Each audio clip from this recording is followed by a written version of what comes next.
प्रथम मंगलाचरण म्हणते आणि मग चालू करते. हरे कृष्ण.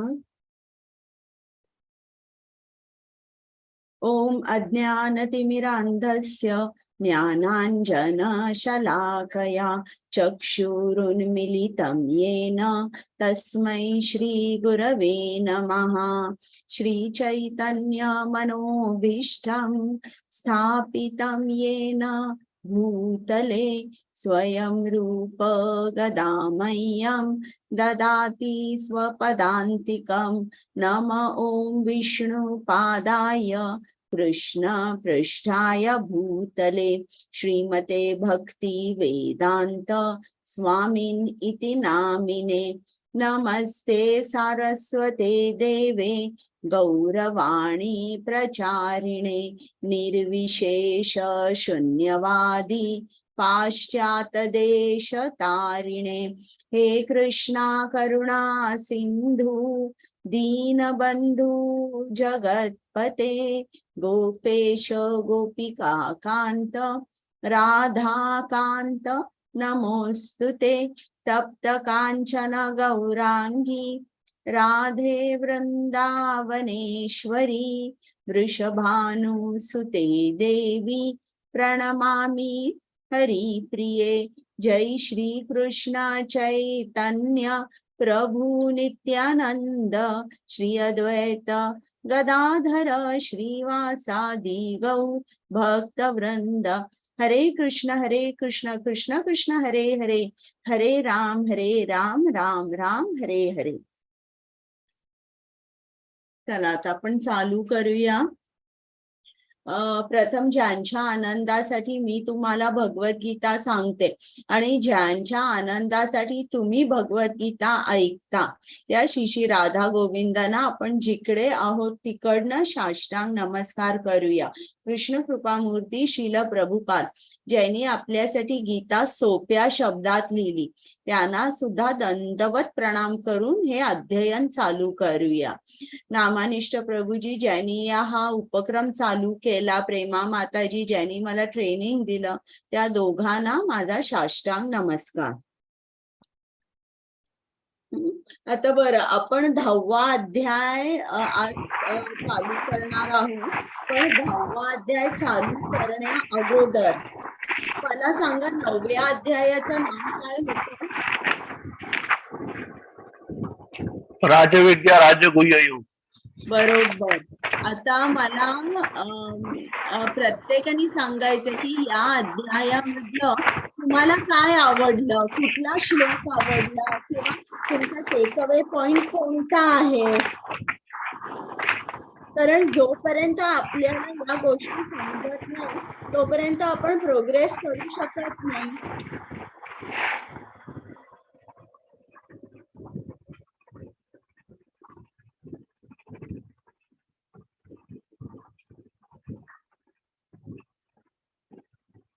सांगा.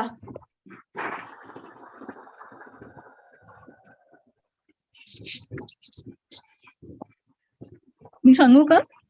हा सांगा ना. मला कालचाच तो शेवटचा तुम्ही एक्सप्लेनेशन दिलं ना, पत्रम पुष्पम फलम तोयम, मला ते खूप आवडलं. एक जो विचार होता त्याच्यातला ऍडव्हान्स विचार, म्हणजे नुसतंच खरीच पानं फुलं फळं हे जे आपण भगवंताला देतो त्यापेक्षा त्याचा एक थोडासा वेगळा जो अर्थ आहे की आपण हात जोडले तर पानाचा आकार असतो त्याला, तो पानाप्रमाणे दिसतो, तर त्याच्यामध्ये नम्रतेने आपण देवाला नमस्कार करणं. नंतर मग फुल पुष्प म्हणजे आपण हृदय हे तुमचं पुष्पासमान असतं, म्हणजे आपण फुल नाजूक फुल असतं तर आपण प्रेमळ हृदयाने आपण नमस्कार केला. फलम म्हणजे आपण जे काही कर्म करत असतो तर त्या कर्माचं सगळं फळ आहे हे आपण देवाला अर्पण करायचं, की हे जे काही फळ मला मिळालंय हे तुझ्याच कृपेमुळे मला मिळालं आहे. आणि पत्रम पुष्पम फलम तोयम. तोयम म्हणजे आपण एखादं संकीर्तन ऐकतो किंवा कीर्तन ऐकतो किंवा जेव्हा आपण देवाला मनामध्ये एक भाव आणून आपण जेव्हा प्रार्थना करतो तेव्हा आपोआपच आपल्यामध्ये एक आनंदाश्रू असतात जे डोळ्यामधून अचानक आपोआप येतात. तर त्याला ते तोयम म्हणजे पाणी फक्त ते आपण जो नैवेद्य दाखवतो ते म्हणून असं नाही, किंवा जी अगदी मनापासून आपण जी प्रार्थना करतो. तर हा मला पत्रम पुष्पम फलम तोयम या शब्दाचा म्हणजे श्लोकाचा अर्थ खूप आवडला. हरे कृष्ण. चालेल चालेल आणि इतरांना हरे कृष्ण. सांगू माताजी मी? हा बोला ना. दोन श्लोक मला आवडले त्याच्यामध्ये. एक ज्याच्यामध्ये कृष्ण आपल्याला सांगतात की मी कोणाचा द्वेष करत नाही आणि मी सम आहे, पण जो माझी भक्ती करतो तो माझा मित्र आहे आणि मीही त्याचा मित्र आहे. म्हणजे तिथे तो माझा मित्र आहे बोलून कृष्ण थांबत नाहीत, ते पुढे सांगतात मीही त्याचा मित्र आहे. म्हणजे ती वन साइडेड फ्रेंडशिप नाहीये. आणि नंतर दुसरा म्हणजे 9.31 जो क्षिप्रम भवती धर्मात्मा, ज्यात म्हणजे कृष्ण आपल्याला सांगतात की माझ्या भक्ताचा कधीही नाश होत नाही. आणि म्हणजे ते अर्जुनाच्या माध्यमातून आपल्याला सांगतात, स्वतः न सांगता की तू घोषणा कर, कारण भगवंत म्हणजे त्यांनी दिलेलं वचन एक वेळ मागे घेऊ शकतात, पण भक्ताने जर वचन दिलं तर ते टाळूच शकत नाही. तर खूप वर्ष माताजी इथे ना मी एक भजन ऐकायचे कि ते प्रबल प्रेम के पाले पडकर प्रभु को नियम बदलते देखा, अपना मान भले न टल जाए भक्त का मान न टलते देखा. तर ते काल मला हे समजलं जेव्हा मी हा श्लोक आपण शिकलो त्यावेळेला. आणि ते किती भक्तवत्सल आहेत हे पण समजलं. म्हणजे 7वा अध्याय आणि 9वा अध्याय दोन्ही म्हणजे आपल्याला ह्याच्याबद्दल खूप माहिती देतात. आणि पर्सनल ऍप्लिकेशन मध्ये जसं काल आपण शेवटी माताजी बोललो, छोट्या छोट्या ज्या सवयी आहेत काही ज्या अजून आपण ओव्हरकम आम्ही नाही करू शकलेलो, भक्तीमध्ये सुरुवात करतोय, काही खाण्यापिण्याच्या सवयी आहेत, ते जे ब्लॉकर्स आहेत भक्तीमध्ये, तर ते दूर करण्याकरता कृष्णांनी 9.34 शेवटचा जो श्लोक सांगितला की मनमना भव मद्भक्तो, म्हणजे सदैव माझे चिंतन कर, माझा भक्त बन, मला नमस्कार कर, माझे पूजन कर. म्हणजे त्यांची थोडक्यात अनन्य भक्ती करून आपण त्या मार्गावरती आता पुढे प्रगती करायची. असं म्हणजे हा पार्ट खूप आवडला. खूप छान. आणि कोण? हरे कृष्ण माताजी. मला पण 9.34 फार आवडला माताजी. म्हणजे असं आहे की म्हणजे असं प्रॅक्टिकली बघायला गेलं की म्हणजे जेव्हापासून असं कृष्णाचं भगवद्गीता हे सगळं करायला लागलं, थोडंफार असं कुठेतरी पीस, म्हणजे असं प्रत्येक गोष्टीला असं पटकन रिॲक्ट नाही होता, म्हणजे होत थोडंसं वेळ घेऊन थोडासा विचार करून, आणि मग असं इन द असं वाटतं की शेवटी काय, हा ठीक आहे चल, म्हणजे लेट गो करतोय असं असं मला स्वतःला वाटतं. आणि म्हणजे एकदा तुम्ही कृष्णावर सोपवलं की मग म्हणजे भौतिक तर तुम्हाला मिळतच, म्हणजे तुम्हाला मागावं नाही लागत, तुमचं म्हणजे प्रगती होतेच त्याच्यात. आणि आध्यात्मिकाकडे जास्त म्हणजे ते मागावं असं असं कुठेतरी वाटतं. हरे कृष्ण माताजी. छान. आणि कोणाला काही सांगायचंय? हरे कृष्ण माताजी. बोला. मला आता एक्सप्लेनेशन तुम्ही जे दिले ना की जशा समुद्राच्या लाटा असतात, लाटा कधी प्रेम करत नाही, तसंच आपण कुटुंबावर प्रेम न करता आपण जर कृष्णावर प्रेम केलं तर अल्टिमेट ध्येय आपलं जी चेतना आहे आणि आपला जो सोर्स आहे, उगमस्थान जे आहे ते श्रीकृष्णच आहे. आणि उगमस्थान श्रीकृष्ण असल्यामुळे आपला शेवट पण श्रीकृष्णाच्याच चरणाशी व्हावा, ही एक भावना नितांत मनात दृढ केली तर आपल्याला नक्कीच या जन्म मरणाच्या मृत्यूतून आपल्याला मुक्तता मिळेल. छान छान. आणि इतर कुमुद माताजी? येस माताजी. तुम्हाला काय आवडलं 9वा अध्याय? 9व्यामध्ये जे भक्तीसाठी सांगण्यात आलेलं आहे ना माताजी, एक सेकंड ना, भक्ती कशी करायची, तर या 9व्या अध्यायामध्ये हे खूप छान रीतीने सांगितलंय. अमुक श्लोकामध्ये खूप आपल्याला खूप छान रीतीने सांगण्यात आलेलं आहे. जे शेवटचे जे 7-8 जे श्लोक आहेत ते मला खूप म्हणजे हृदयाला खूप स्पर्श करून गेले. जे 26व्यात काय सांगितलेलं, पत्रम पुष्पम फलम तोयम यो मे भक्त्या प्रयच्छति. या जमान्यामध्ये जे सगळे लोक आपण असे सगळे म्हणतात की मला हे पाहिजे, ते आवडतं, मला कोणी हे दिलं तर मी खुश होतो, पण कोणी ही गोष्ट म्हणतं की मला पत्रम पुष्पाने फल द्या, मी खूप खुश होऊन जाईन. कोणी असं नाही म्हणणार. हे सर्वजण असं म्हणाल मला हे द्या ते द्या मी खुश होत जाईल. तर याच्यात भगवंतांनी स्पष्ट रूपे सांगितलं, श्रद्धाभावनी मला काही पण द्याल ना मी स्वीकार करेन. त्याचा अर्थ असं नाही होते की त्यांना काही पण देऊन टाकायचं. आपल्याकडे जे गोष्टी आहेत ते सर्व कृष्ण अर्पणम असतो. जे तुम्ही कमवताय, जे तुम्हाला मिळणार आहे आणि जे तुम्हाला मिळून चुकलेलं आहे ते सर्व भगवंताला अर्पण करा. अँड मोर ओव्हर मला हे प्रत्यक्षाने सगळ्यांना सांगायचंय की हा अध्याय जो आहे ना middle heart of the Bhagavad Gita आहे किंवा भक्ती, हा हार्ट ऑफ द भक्ती असं का मग भगवद्गीताचा हा एक हार्द रूप आहे का. याला बाकी सगळ्या अध्यायापेक्षा वेगळं नाव दिलं गेलंय राजविद्या, राजगुह्य योग. एकदम स्पर्श करून जात आपल्या मनाला, अरे या ह्याच्यात काय लिहिलं असेल, त्याला एकदा तर ऍटलिस्ट याला वाचायला तर बनतं, ऐकायला आणि समजायला आपल्याला खूप छान हे मिळतं.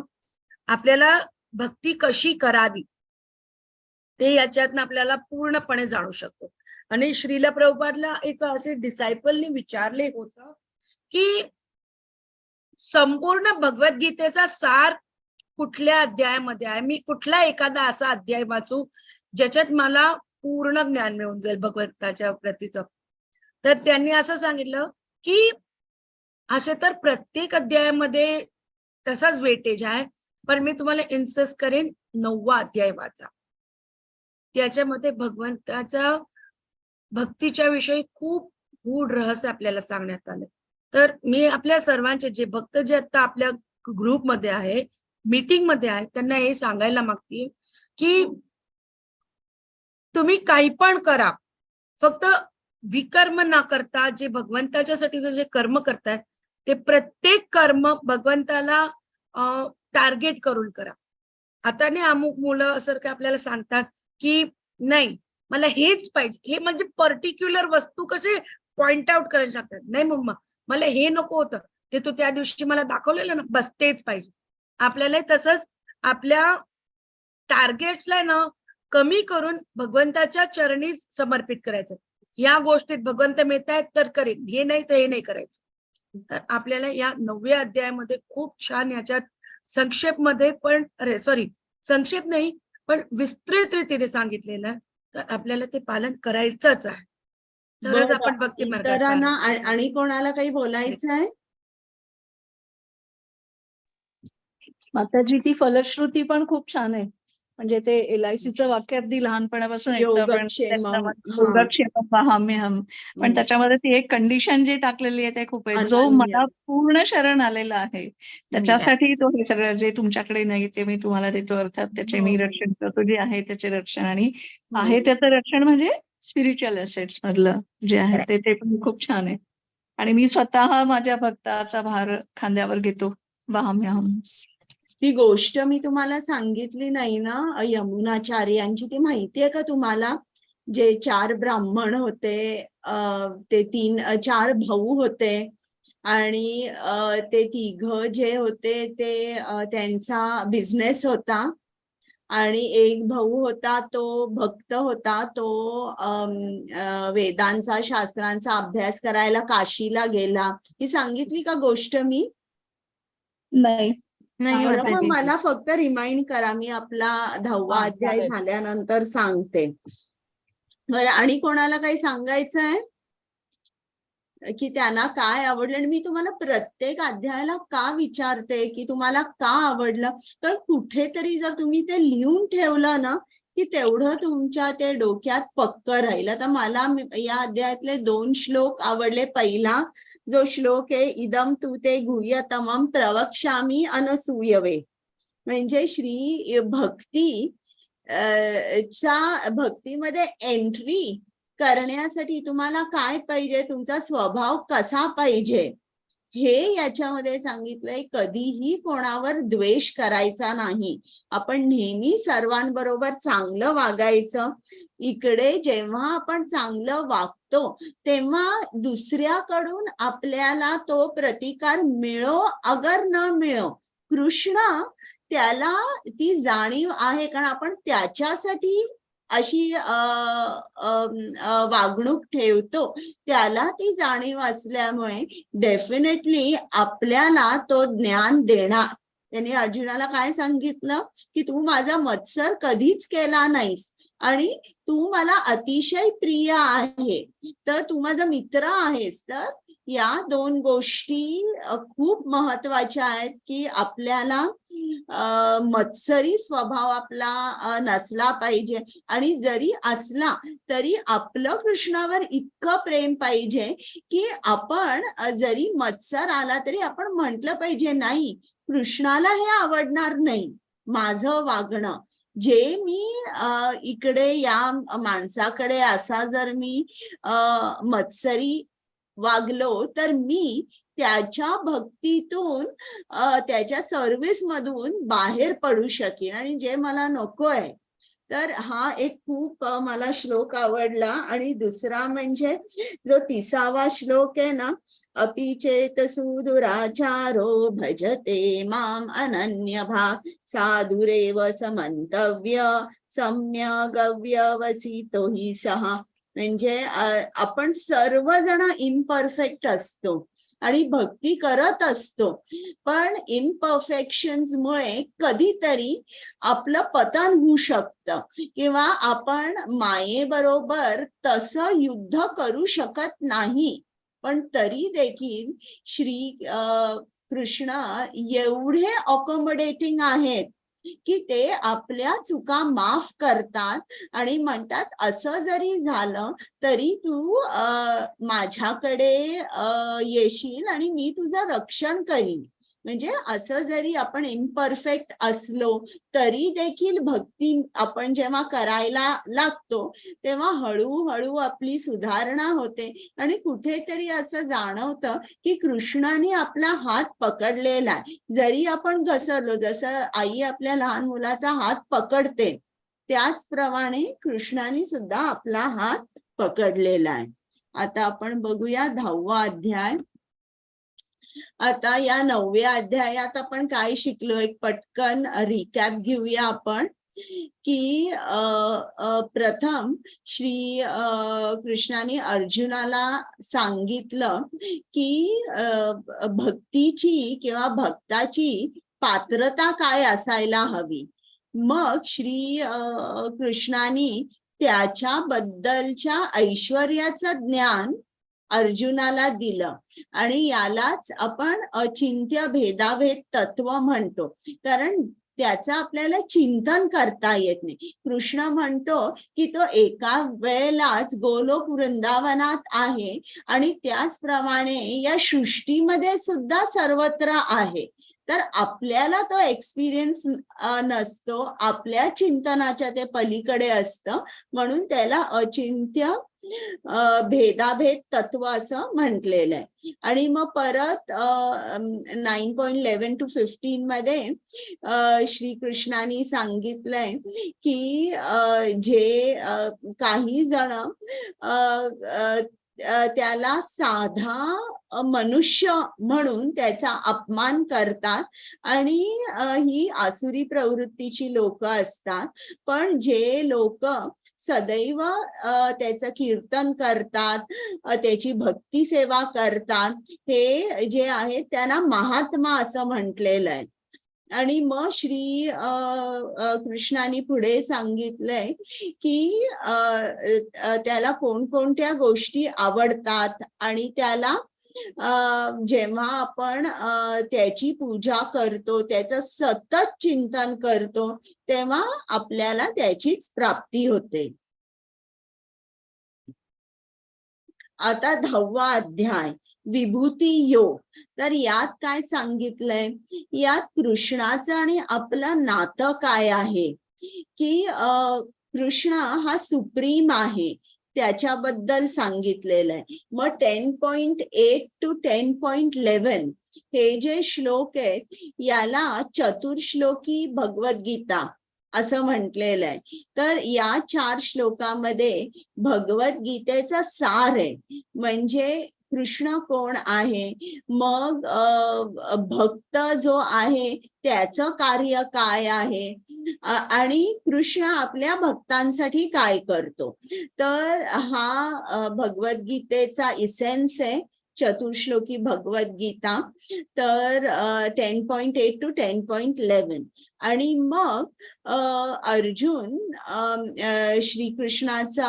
श्रीकृष्णाची सुप्रीमसी ऍक्सेप्ट करतो आणि मग विनंती करून श्रीकृष्णांना सांगतो की तुम्ही मला सांगितलं तुम्ही सर्व व्यापी आहात, पण हे तुमचं तुम्ही कुठे कुठे आहात याचं मला दर्शन हवंय. मग श्रीकृष्ण त्यांच्या विभूतींचं दर्शन अर्जुनाला देतो. तर आता मला पहिल्यांदा सांगा, विभूती म्हणजे काय? तुम्हाला काय अर्थ माहितीये विभूतीचा?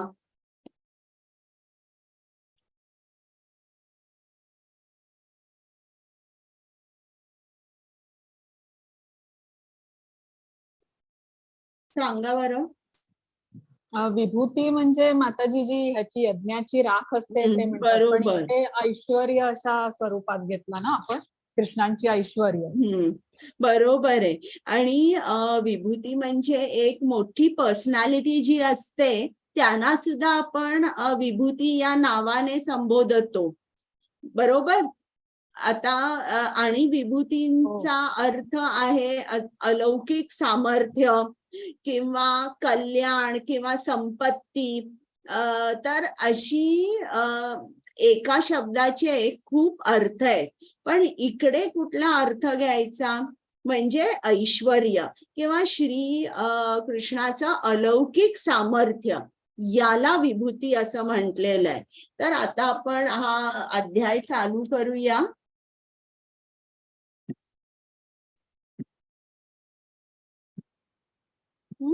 आता हा जो 9वा अध्याय कुठे संपला?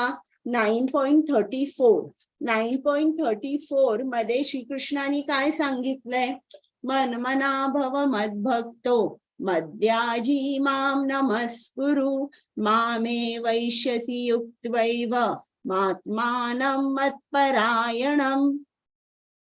आता इकडे श्रीकृष्णाने सांगितलं सदैव माझं चिंतन कर. या मन्मना भव मद्भक्तो, सदैव माझं चिंतन कर.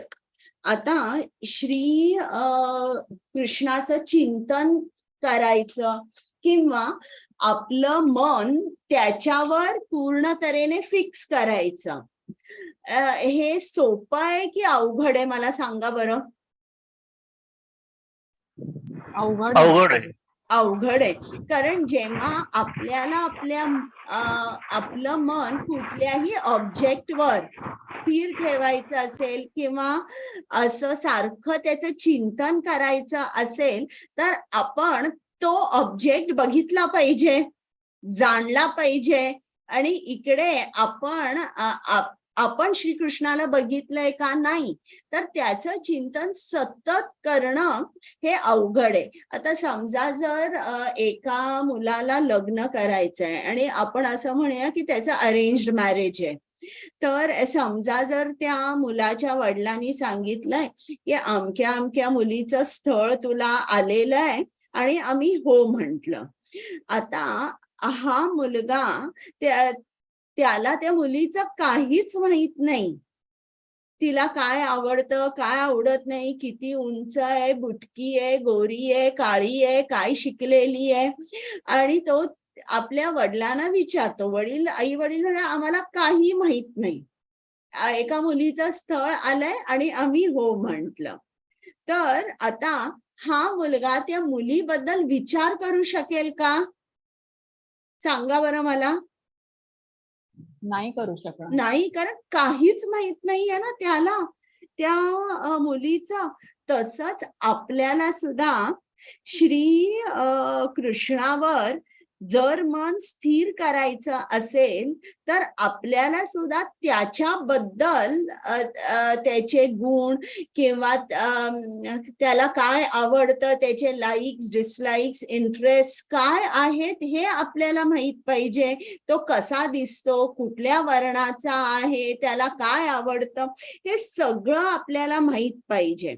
म्हणून आता इकडे 10.1 मध्ये श्रीकृष्ण सांगतोय अर्जुनाला की अर्जुना, मी जे काय सांगतो हे तू ऐक. ऐकून काय होतं, ऐकल्याने जी भक्ती आहे ती भक्तीची प्रक्रिया चालू होते, ऐकून चालू होते. ऐकून काय होतं, आता मी तुम्हाला त्याच्यामध्ये एक श्रीमद भागवतम मधली गोष्ट सांगीन. तर श्रीकृष्णाने सांगितलंय की ऐकलं पाहिजे. सतत जेव्हा आपण ऐकतो तेव्हा आपण त्या ऑब्जेक्टवर आपलं मन स्थिर करू शकतो. आता म्हणून सोप्या तऱ्हेने श्रीकृष्णाने सांगितलंय माझ्यावर तुमचं मन स्थिर करणं हे खूप सोपं आहे.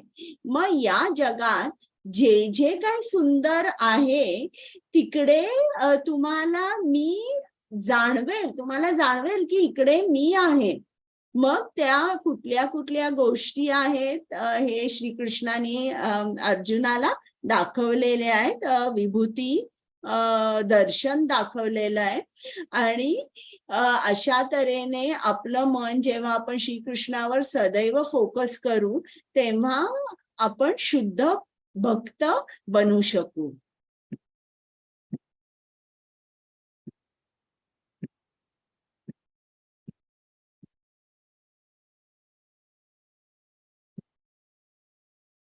कुमुद माताजी 10.1. येस मिनिट, एक मिनिट माताजी.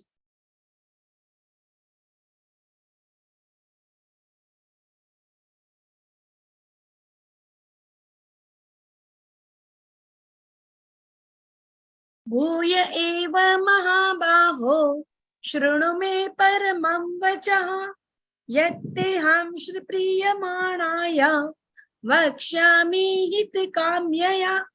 हरे कृष्णा. हरे कृष्ण. श्री भगवान म्हणाले, हे महाबाहो अर्जुना, पुन्हा ऐक. तू माझा प्रिय मित्र असल्यामुळे तुझ्या हितार्थ मी तुला असे ज्ञान प्रदान करीन जे मी पूर्वी सांगितलेल्या ज्ञानापेक्षाही श्रेष्ठ आहे. हरे कृष्ण. तर इकडे श्रीकृष्णाने परत सांगितलं की शृणु आणि भूय म्हणजे पुन्हा, शृणु म्हणजे ऐक, म्हणजे पुन्हा एकदा ऐक. तर आणि इकडे आणि एक शब्द आहे श्लोकामध्ये प्रियमाणाय.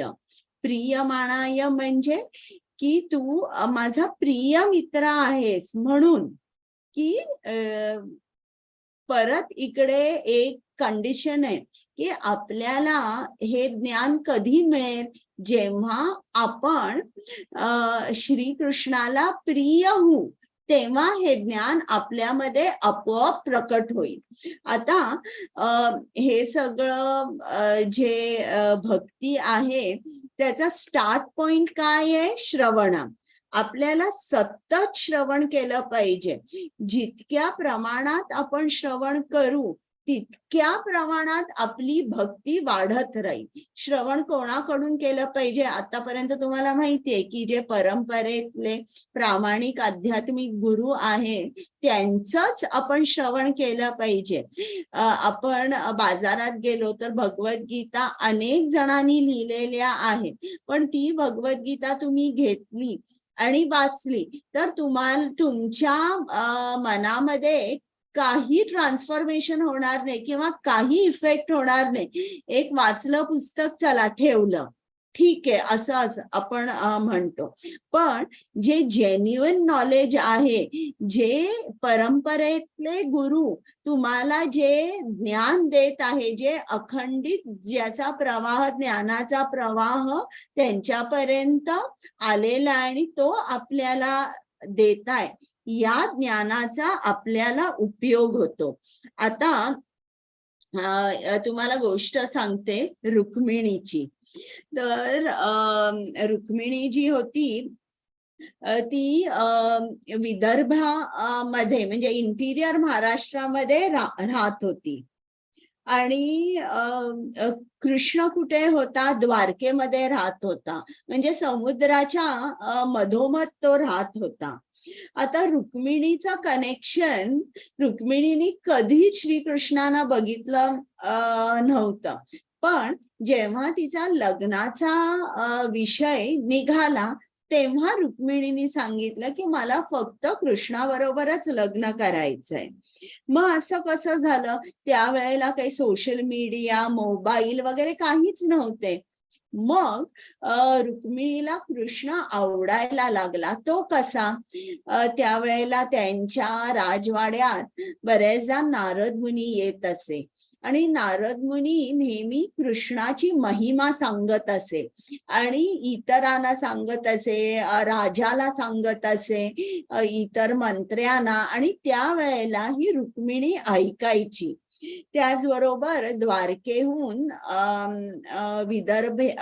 विदर्भ्याला बरेच वैश्य आपला माल विकण्यासाठी यायचे आणि जे विदर्भातले लोक होते ते सुद्धा द्वारकेमध्ये काहीतरी खरेदी करायला जायचे. तर असा विदर्भा टू द्वारका असा ट्रेड रूट होता.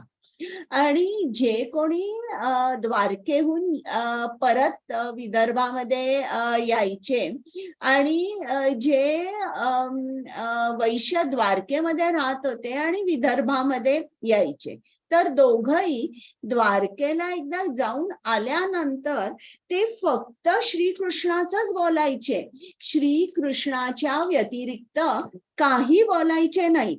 आणि अशा तऱ्हेने हे जे श्रीकृष्णाचं ज्ञान, त्याच्या लीला, त्याच्या कथा, त्याच्या रूपाचं वर्णन हे रुक्मिणीने या लोकांकडून ऐकलं.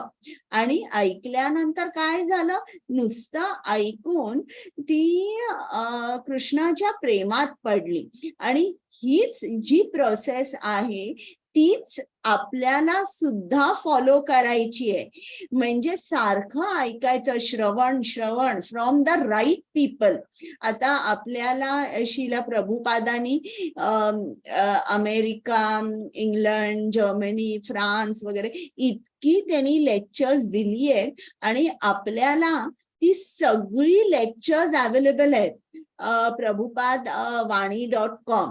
तर जर तुम्ही त्यांची जी लेक्चर्स आहेत ती लेक्चर्स प्रत्येक त्यांनी श्रीमद भागवतम, भगवद्गीता वेगवेगळ्या ठिकाणी लेक्चर्स दिलेली अवेलेबल आहे. तर तुम्हाला 15 मिनिटं का असे ना ती रोज लेक्चर्स ऐका, त्यांनी तुमच्या हृदयाचं ट्रान्सफॉर्मेशन होईल. तर अशा तऱ्हेने जी श्रवण क्रिया आहे, ही श्रवण क्रिया जेव्हा आपण कृष्णाचा ऐकतो तेव्हा आपल्या हृदया मधली जी अनर्थ आहेत ती निघून जातात आणि आपल्या हृदयामध्ये कृष्णाबद्दल प्रेम उत्पन्न होतं. तर हे खूप महत्वाचं आहे ऐकणं. आता इकडे हे जे तात्पर्य आहे यात प्रथमच श्रील प्रभुपादांनी भगवान हा शब्द म्हणजे काय याच्याबद्दल सांगितलंय, जे पराशर मुनींनी त्याची व्याख्या सांगितलेली आहे की ज्याच्याकडे बल, यश, संपत्ती, ज्ञान, सौंदर्य, वैराग्य हे अमर्यादित असतं त्याला आपण भगवान असं म्हणतो. आता आपण थोडस 10.1 मध्ये वाचूया. सेकंड पॅरेग्राफ आहे ना, मनुष्य जितके भगवंतांबद्दल श्रवण करतो. हो, वाचते. हरे कृष्ण. मनुष्य जितके भगवंतांविषयी श्रवण करतो तितक्या प्रमाणात तो भक्तिमय सेवेमध्ये दृढपणे स्थिर होतो. मनुष्याने नेहमी भक्तांच्या सत्संगामध्ये भगवत कथेचे श्रवण करावे, त्यामुळे त्याची भक्ती मार्गावरील श्रद्धा दृढ होईल. खरोखरीच कृष्ण भावना भावित होण्यास अतिशय आतुर असणाऱ्या भक्तांच्या सत्संगातच भगवत कथा होऊ शकते. अशा कथांमध्ये इतर लोक सहभागी होऊ शकत नाहीत. भगवंत अर्जुनाला स्पष्टपणे म्हणतात, तू मला अत्यंत प्रिय असल्यामुळे मी तुला तुझ्या हितार्थ असे ज्ञान प्रदान करत आहे. हरे कृष्ण. म्हणजे आता हे आपण जे श्रवण केलं पाहिजे, जेव्हा आपण साधू संगात, सत्संगात, इतर भक्तांबरोबर जेव्हा आपण श्रवण करतो, तेव्हा ती जी प्रोसेस आहे ती खूप पॉवरफुल असते.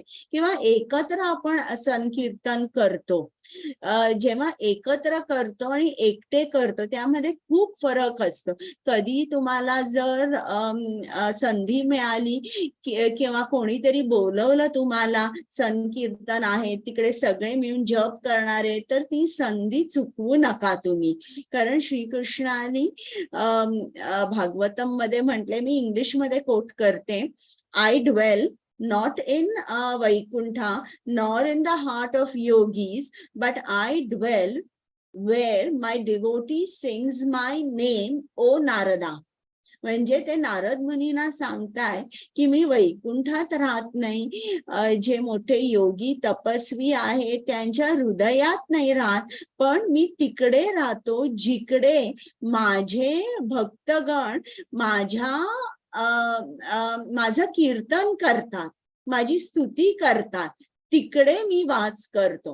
म्हणून जेव्हा खूप भक्त एकत्र जमलेले असतात, संकीर्तन करत असतात, तर अशा ठिकाणी किंवा जिकडे प्रवचन आहे आणि सगळेजण बसलेले आहेत आणि कृष्ण लीला ऐकताय, अशी संधी जर तुम्हाला मिळाली तर ती संधी कधीच चुकवू नका.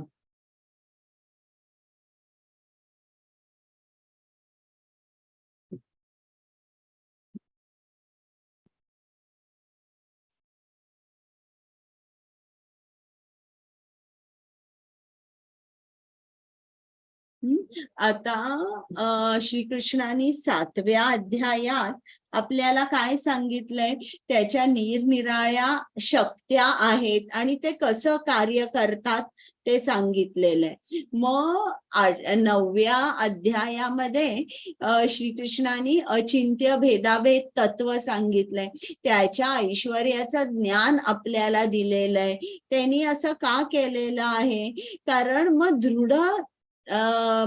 दृढ निश्चयाने किंवा निष्ठेने आपण भक्तीमध्ये पुढे जाऊ शकू. भक्ती मार्गावर आपली उन्नती होण्यासाठी हे श्रीकृष्णाने सांगितलंय.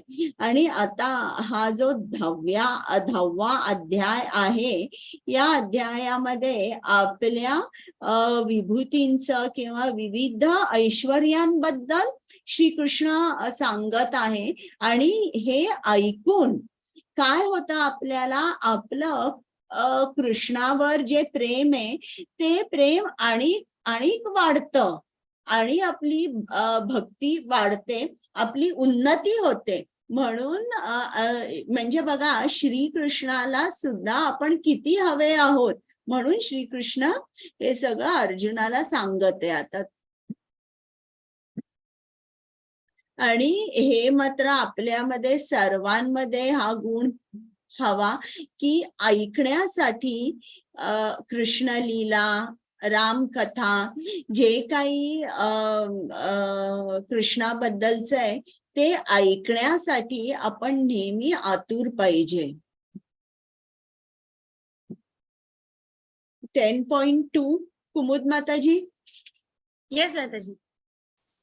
न मे विदो सुरगणाः प्रभवं न महर्षयः अहम् आदिर्हि देवानां महर्षीणां च सर्वशः. हरे कृष्ण. हरे कृष्ण. माझी उत्पत्ती किंवा ऐश्वर्य देवतांना तसेच महर्षींनाही समजत नाही, कारण सर्व प्रकारच्या देवतांचे आणि महर्षींचे मूळ मीच आहे. हरे कृष्ण.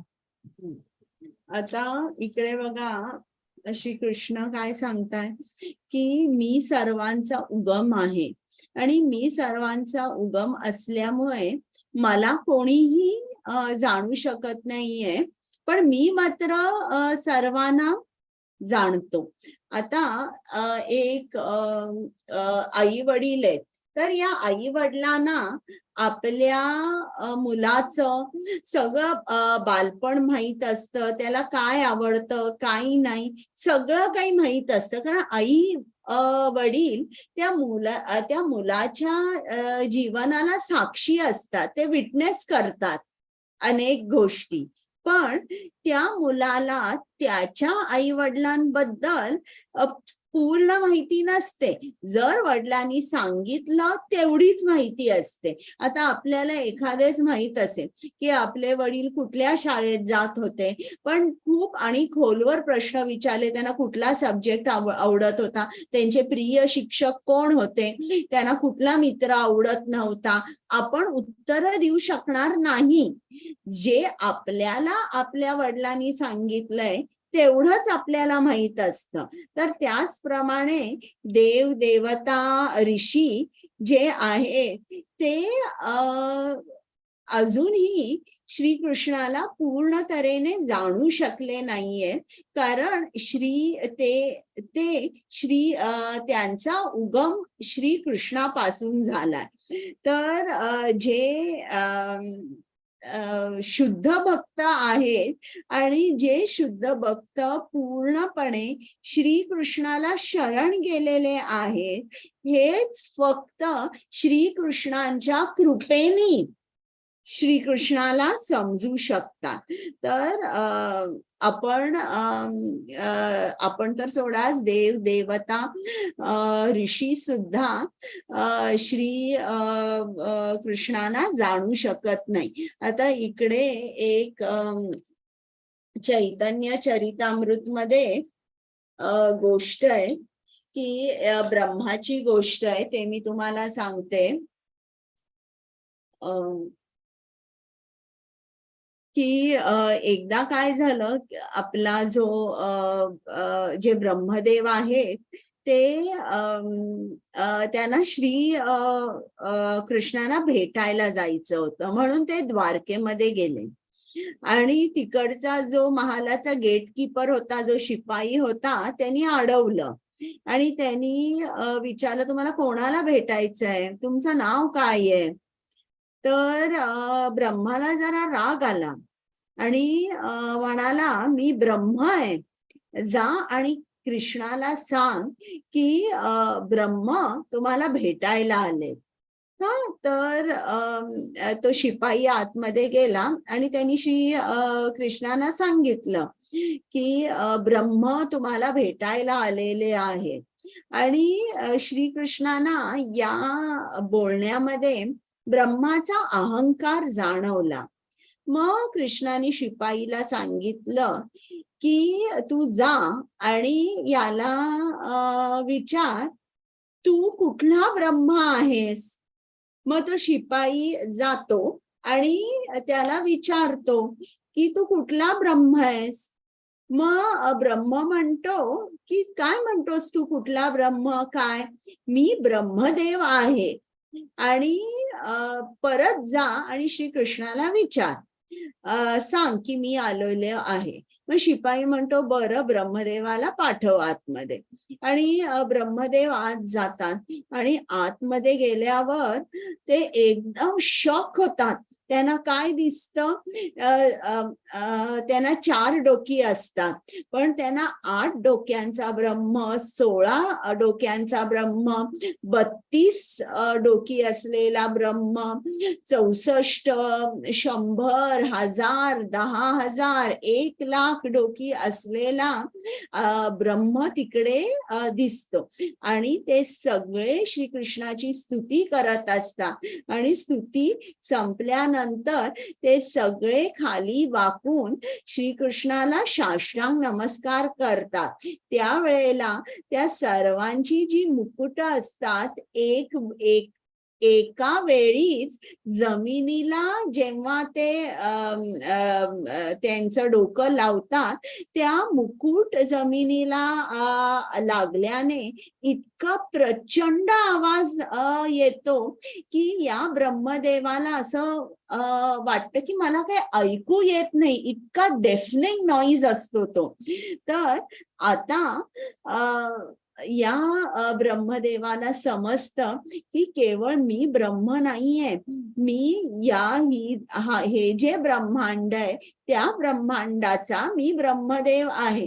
पण अशी असंख्य ब्रह्मांड आहेत आणि प्रत्येक ब्रह्मांडातला ब्रह्मदेव निरनिराळा आहे. तर ही गोष्ट खूप एक इम्पॉर्टंट महत्वाची गोष्ट ब्रह्मदेवाला समजली की मला काही समजत नाही. म्हणजे ज्या दिवशी आपण असं म्हणतो की मला काही समजलेलं नाही, त्या दिवशी आपला आध्यात्मिक प्रवास चालू होतो. जेव्हा तुम्ही असं म्हणता की मला सगळं समजलंय, मला सगळं ज्ञान आहे, मला सगळं माहित आहे, तुम्ही प्रवास करूच शकत नाही. हा जो प्रवास आहे ज्ञान, आत्मज्ञान घ्यायचा, तुम्ही या प्रवासावर, या मार्गावर पाऊलच टाकू शकत नाही. ज्या दिवशी तुम्ही असं म्हणता की मला काहीही समजलेलं नाही, त्या दिवशी तुमचा हा आध्यात्मिक प्रवास सुरू होतो. तर आता एवढे हे असे मोठमोठे पर्सनॅलिटीज आहेत, त्यांना कृष्ण समजू शकत नाही त्यांच्या बुद्धीचा वापर करून. तर आपल्याला श्रीकृष्ण कसे समजणार?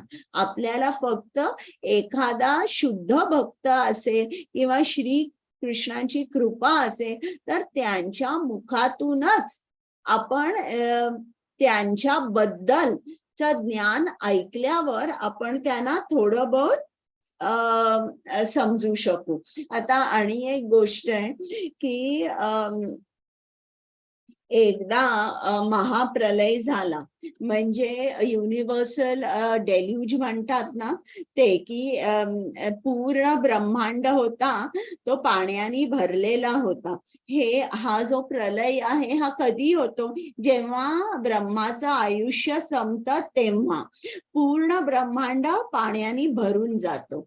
पण अशा प्रसंगात सुद्धा एक माणूस जिवंत होता आणि ते म्हणजे मार्कंडेय ऋषी. मार्कंडेय ऋषींचं आयु खूप खूप मोठं आहे. ते हजारो कल्पांचं त्यांचं आयुष्य आहे. आणि हे मार्कंडेय ऋषीनी बघितलं तर त्यांना पाण्यामध्ये एक वडाचं पान दिसलं आणि ते जवळ पोहत पोहत त्या पानाजवळ आले की हे एकच पान त्यांना अख्ख्या ब्रह्मांडात दिसत होतं. आणि त्यांनी बघितलं त्या पानावर त्यांना एक छोटंसं बाळ दिसलं आणि ते बाळ काय करत होतं? आपल्या पायाचा अंगठा चोखत होतं. आणि मार्कंडेय ऋषी आणि जवळ गेले तर ते बाळ अतिशय सुंदर होतं, श्याम वर्णाचं होतं. आणि जवळ गेले, ते खूप आकर्षित झाले त्या बाळाकडे. आणि त्यावेळेला त्या बाळानी त्याचं तोंड मोठं आ करून उघडलं आणि तसं उघडल्यावर मार्कंडेय ऋषी आपोआप या बाळाच्या तोंडातून बाळाच्या पोटात गेले. असे जणू काही साप केल्यासारखे ते डायरेक्टली त्या बाळाच्या तोंडात गेले. आणि आतमध्ये त्यांनी बघितलं तर काय, त्यांना असंख्य ब्रह्मांड दिसली. आणि मार्कंडेय ऋषी एका ब्रह्मांडातून दुसऱ्या ब्रह्मांडामध्ये ते फिरत राहिले. तर अशी हजारो वर्ष गेली आणि अकस्मात काय झालं की ते हजारो वर्ष संपल्यानंतर त्यांचं भ्रमण चालूच होतं. ते एकदम त्या बाळाच्या मुखातून बाहेर आले आणि मग मार्कंडेय ऋषींना समजलं की हे जे छोटं बाळ आहे हा श्रीकृष्ण आहे. आणि मग ते श्री कृष्णाला शरण गेले. म्हणून हा जो दुसरा श्लोक आहे, या दुसऱ्या श्लोकात म्हटलेलं आहे की मला कोणीच जाणू शकत नाही, मला देव देवता ऋषी हे मला जाणू शकत नाहीत. आता आपण याच्यातलं थोडस वाचूया. हो माताजी.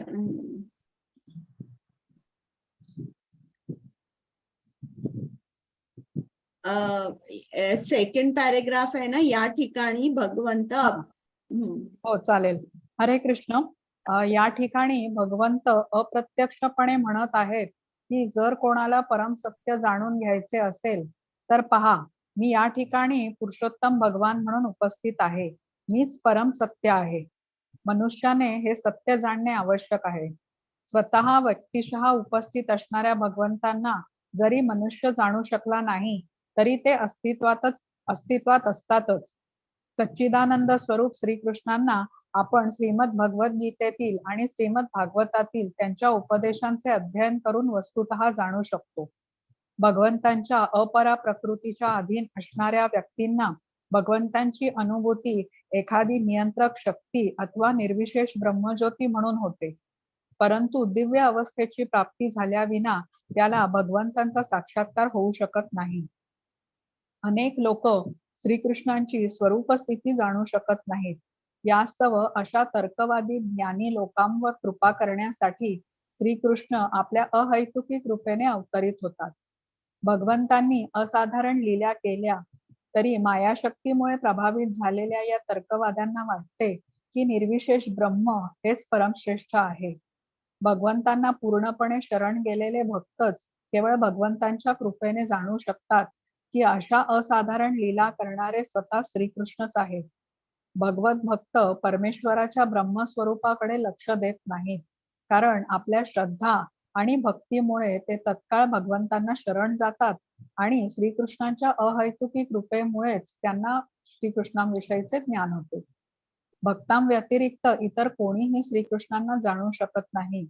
म्हणून आत्मा म्हणजे काय आणि परमात्मा म्हणजे काय, तर ज्यांना आपण आराधना केली पाहिजे ते भगवान श्रीकृष्ण आत्मा आणि परतत्व आहेत. या सत्याचा महर्षी सुद्धा स्वीकार करतात. हरे कृष्ण. 10.3 कुमुद माताजी. येस माताजी. 10.3 येस येस. न मे विदो सूर्यगणाः प्रभवं न महर्षयः अहम आदिर्हि देवानां महर्षीणां च सर्वशः. हरे कृष्ण. माताजी 10.3 ना? हा 10.3. ओके, सॉरी सॉरी हो, सॉरी. तुम्ही 2 वाचलात माताजी. हा येस सॉरी सॉरी. यो माम अजम अनादिम च वेत्ति लोक महेश्वरम असमूढ समर्थ्येषु सर्व पापै प्रमुच्यते. हरे कृष्ण. हरे कृष्ण.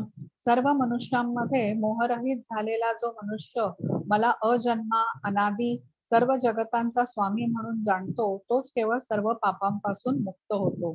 हरे कृष्ण. म्हणजे इकडे श्रीकृष्णाला जो जाणतो की तो जन्म मृत्यूच्या पलीकडे आहे, अज म्हटलेलं आहे त्याला, किंवा अजम म्हणजे काय की जो अजन्मा आहे. आपण सूर्य रोज सकाळी येतो आणि त्याचा अस्त होतो, पण आपण म्हणतो का की सूर्याचा जन्म झालाय किंवा सूर्याचा मृत्यू झालाय, असं आपण म्हणत नाही. आपण काय म्हणतो की सूर्याचा उदय झाला किंवा अस्त झाला. त्याचप्रमाणे श्रीकृष्ण सुद्धा प्रकट होतात, इकडे लीला करतात, आपल्याला उपदेश करतात, भक्तांना बरोबर प्रेमाचा आदान प्रदान करतात, त्यांचं रक्षण करतात आणि त्यांची लीला संपून परत ते निजधामामध्ये जातात. तर हे ज्याला माहिती आहे की श्री कृष्ण जन्मरहित आहेत आणि लोक महेश्वरम आहेत, हे ज्यांना माहित असतं ते कसे असतात, त्यांच्या मनामध्ये क्लॅरिटी असते, त्यांना खरं ज्ञान असतं, त्यांच्या मनामध्ये गोंधळ उडालेला नसतो. आता इकडे महेश्वरम हा शब्द आलाय, तर मी तुम्हाला गोष्ट सांगते. तुम्हाला सर्वांना माहिती असेल यशोदा माता आणि श्रीकृष्णाची जी दामोदर कथा आहे की श्रीकृष्णाने त्याच्याच घरी त्यांनी तो लोणी खात होता आणि त्यांनी ते जी मटकी होती किंवा ज्यात लोणी केलेलं होतं ते मडकं फोडलं आणि ते सगळं लोणी खाली सांडलं आणि यशोदा माता खूप चिडली आणि म्हणाली की आता मी तुला दिवसभर बांधून ठेवते.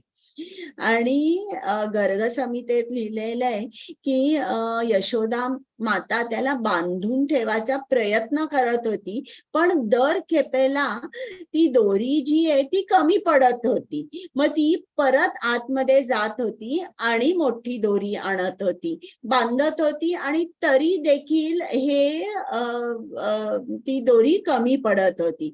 मग असं होत होतं का की कृष्णाचं पोट खूप वाढत चाललं होतं? नाही, कृष्णाचं जे पोट होतं ते परफेक्ट साईज आणि शेप मध्ये होतं, पण तरीही त्याची आई त्याला बांधू शकत नव्हती आणि दर खेपेला 2 बोटं कमी पडत होती आणि ती दोरी बांधू शकत नाही. तर सकाळपासून ती खूप प्रयत्न करत होती. आता जवळजवळ सूर्यास्त झाला होता, 12 तास झाले होते आणि यशोदा खूप दमली होती, तिच्या चेहऱ्यावर घाम आला होता आणि ती काय त्याला बांधू शकत नव्हती. आणि एका वेळेला तिने एक्सेप्ट केलं की मला कृष्णाला बांधता येत नाही आणि ज्या वेळेला तिने एक्सेप्ट केलं त्यावेळी असा श्रीकृष्णाने चमत्कार केला की ती श्रीकृष्णाला बांधू शकली. म्हणजे याला काय म्हणतात? महेश्वरम. महेश्वरम म्हणजे काय? One who cannot be controlled, but one who controls everything and everyone. तर अशा तऱ्हेने हे अर्थ पण दिलेला आहे. 2 बोटं कमी चा अर्थ काय होता? ती दोरी होती ती नेहमी 2 बोटं कमी होती. तर 2 बोटं कमी म्हणजे एक बोट म्हणजे एका बोटाचं प्रतीक काय आहे की तो जो भक्त आहे तो शुद्ध भक्त तर असलाच पाहिजे आणि त्याची इच्छा सुद्धा शुद्ध असली पाहिजे. काय इच्छा हवी? की मी कृष्णाला आनंद, संतोष कशा तऱ्हेने देऊ शकेन. आता आपण जर म्हटलं मला कृष्णाला दिवसभर बांधून ठेवायचंय, जर असं म्हटलं तर ही इच्छा जी आहे ही शुद्ध इच्छा होईल का? सांगा बरं मला.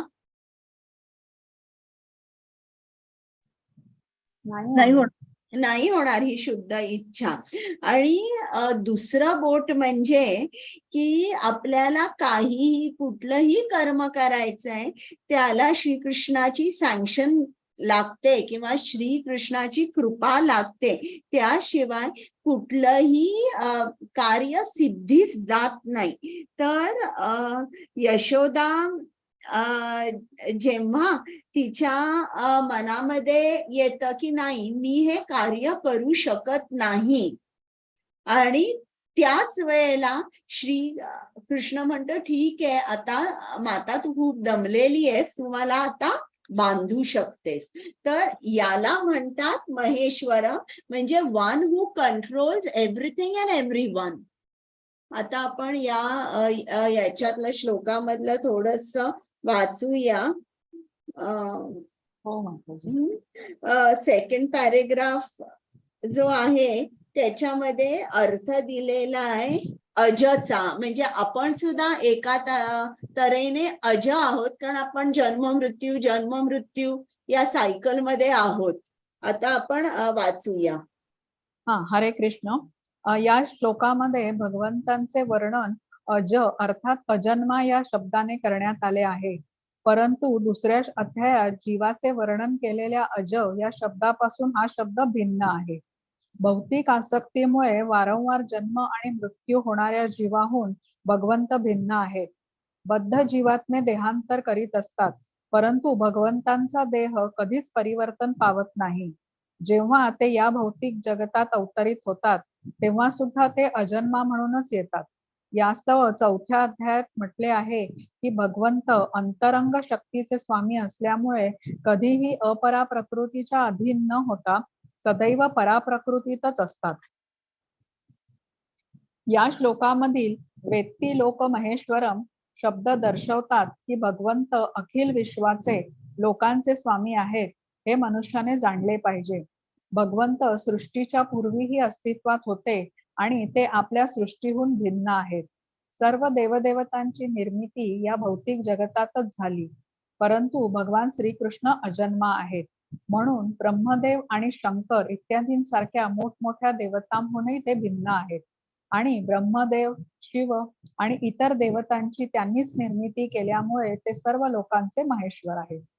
श्रीकृष्ण सर्व निर्मित वस्तूहून भिन्न आहेत आणि त्यांचे हे स्वरूप जाणणारा मनुष्य तत्काळ पापमुक्त होतो. भगवत ज्ञान प्राप्त करण्यासाठी मनुष्याने सर्व पापांमधून मुक्त असणे अत्यावश्यक आहे. भगवद्गीतेत सांगितल्याप्रमाणे केवळ भक्ती योगानेच त्यांचे ज्ञान प्राप्त होऊ शकते, अन्य कोणत्याही साधनाने नाही. हरे कृष्ण. हरे कृष्ण. तर आता इकडे श्रीकृष्ण अजन्मा आहेत, परंतु त्यांची जन्मकथा तर आहेच ना. आपण आपल्याला सर्वांना माहितीये की ते वसुदेव आणि देवकीचे पुत्र आहेत. आणि या इकडे स्लाइड मध्ये ऑलरेडी तुम्ही बघताय की कंसाच्या कारागृहामध्ये ही देवकी आहे आणि तिच्या गर्भामध्ये श्रीकृष्ण आहे. मग आता आपण असं म्हणू शकू की नाही, श्रीकृष्णाचा जन्म झाला, पण आपल्याला भागवतम मध्ये समजतं की हा सुद्धा जन्म दिव्य होता. जरी ते देवकी पुत्र देवकी आणि वसुदेवांचे पुत्र होते, तरी त्यांचा सामान्य बालकाप्रमाणे जन्म झाला नव्हता. ते प्रथम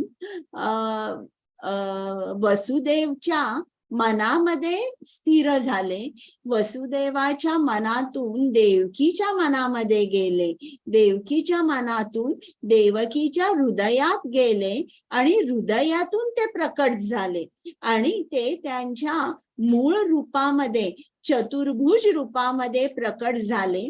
आणि जेव्हा दोघांनी विनंती केली, वसुदेव देवकीनी विनंती केली की आता तुम्ही सामान्य मनुष्य रूपामध्ये या, नाहीतर इकडे कंस आहे तो काहीतरी इकडे तुम्हाला मारून टाकेल. म्हणजे त्यांना भीती होती की काय होईल आता, इकडे तर स्वयं श्रीकृष्ण प्रकटलेत, पण आता काय होईल, म्हणून ते घाबरले होते. मग त्यांनी सामान्य बालकाचं रूप घेतलं आणि मग आकाशवाणी झाली आणि त्या आकाशवाणीत वसुदेवाला सांगितलं की तू या बालकाला गोकुळात नंद महाराजांच्या महालात जाऊन ठेव. तर अशा तऱ्हेने त्यांचा जो जन्म होता तो दिव्य होता. जरी ते देवकी आणि वसुदेवचे पुत्र होते तरी सामान्य बालकाप्रमाणे त्यांनी जन्म घेतला नाही.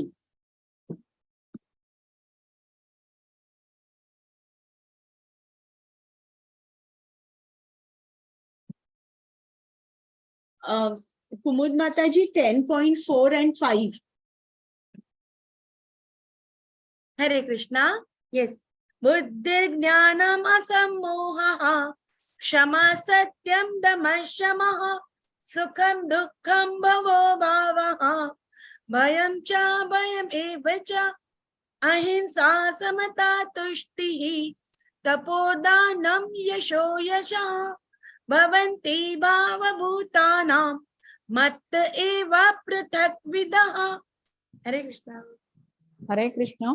बुद्धी, ज्ञान, संशय आणि मोह यातून मुक्ती, क्षमा, सत्य, इंद्रिय संयमन, मनोनिग्रह, सुख आणि दुःख, जन्म, मृत्यू, भय, निर्भयत्व, अहिंसा, समत्व, संतुष्टी, तपस्या, दान, यश आणि अपयश इत्यादी जीवांचे सर्व विविध गुण माझ्याद्वारेच उत्पन्न झाले आहेत. हरे कृष्ण. आता इकडे 20 गुण सांगितलेले आहेत. यातले आपण थोडे थोडे प्रत्येक बघूया. हे 20 गुण आपल्यामध्ये सुद्धा प्रकट होतात टू द एक्सटेंट जितकं कृष्ण सँक्शन करतो त्या एक्सटेंटलाच किंवा त्या डिग्री जी कृष्णाला हवी आहे त्या डिग्री पर्यंतच आपल्यामध्ये हे गुण प्रकट होतात. तर हे गुण कोणकोणते आहेत? तर पहिली म्हणजे बुद्धी. बुद्धी म्हणजे काय की आपल्यामध्ये ती अनालिसिसची एक ॲबिलिटी असते की राईट प्रॉपर पर्स्पेक्टिव्ह मध्ये जेव्हा आपण गोष्टी अनालाइज करतो, सिच्युएशन्स, परिस्थिती याचं जेव्हा आपण अनालिसिस बरोबर करू शकतो त्याला बुद्धी म्हणतात. मग ज्ञान म्हणजे काय?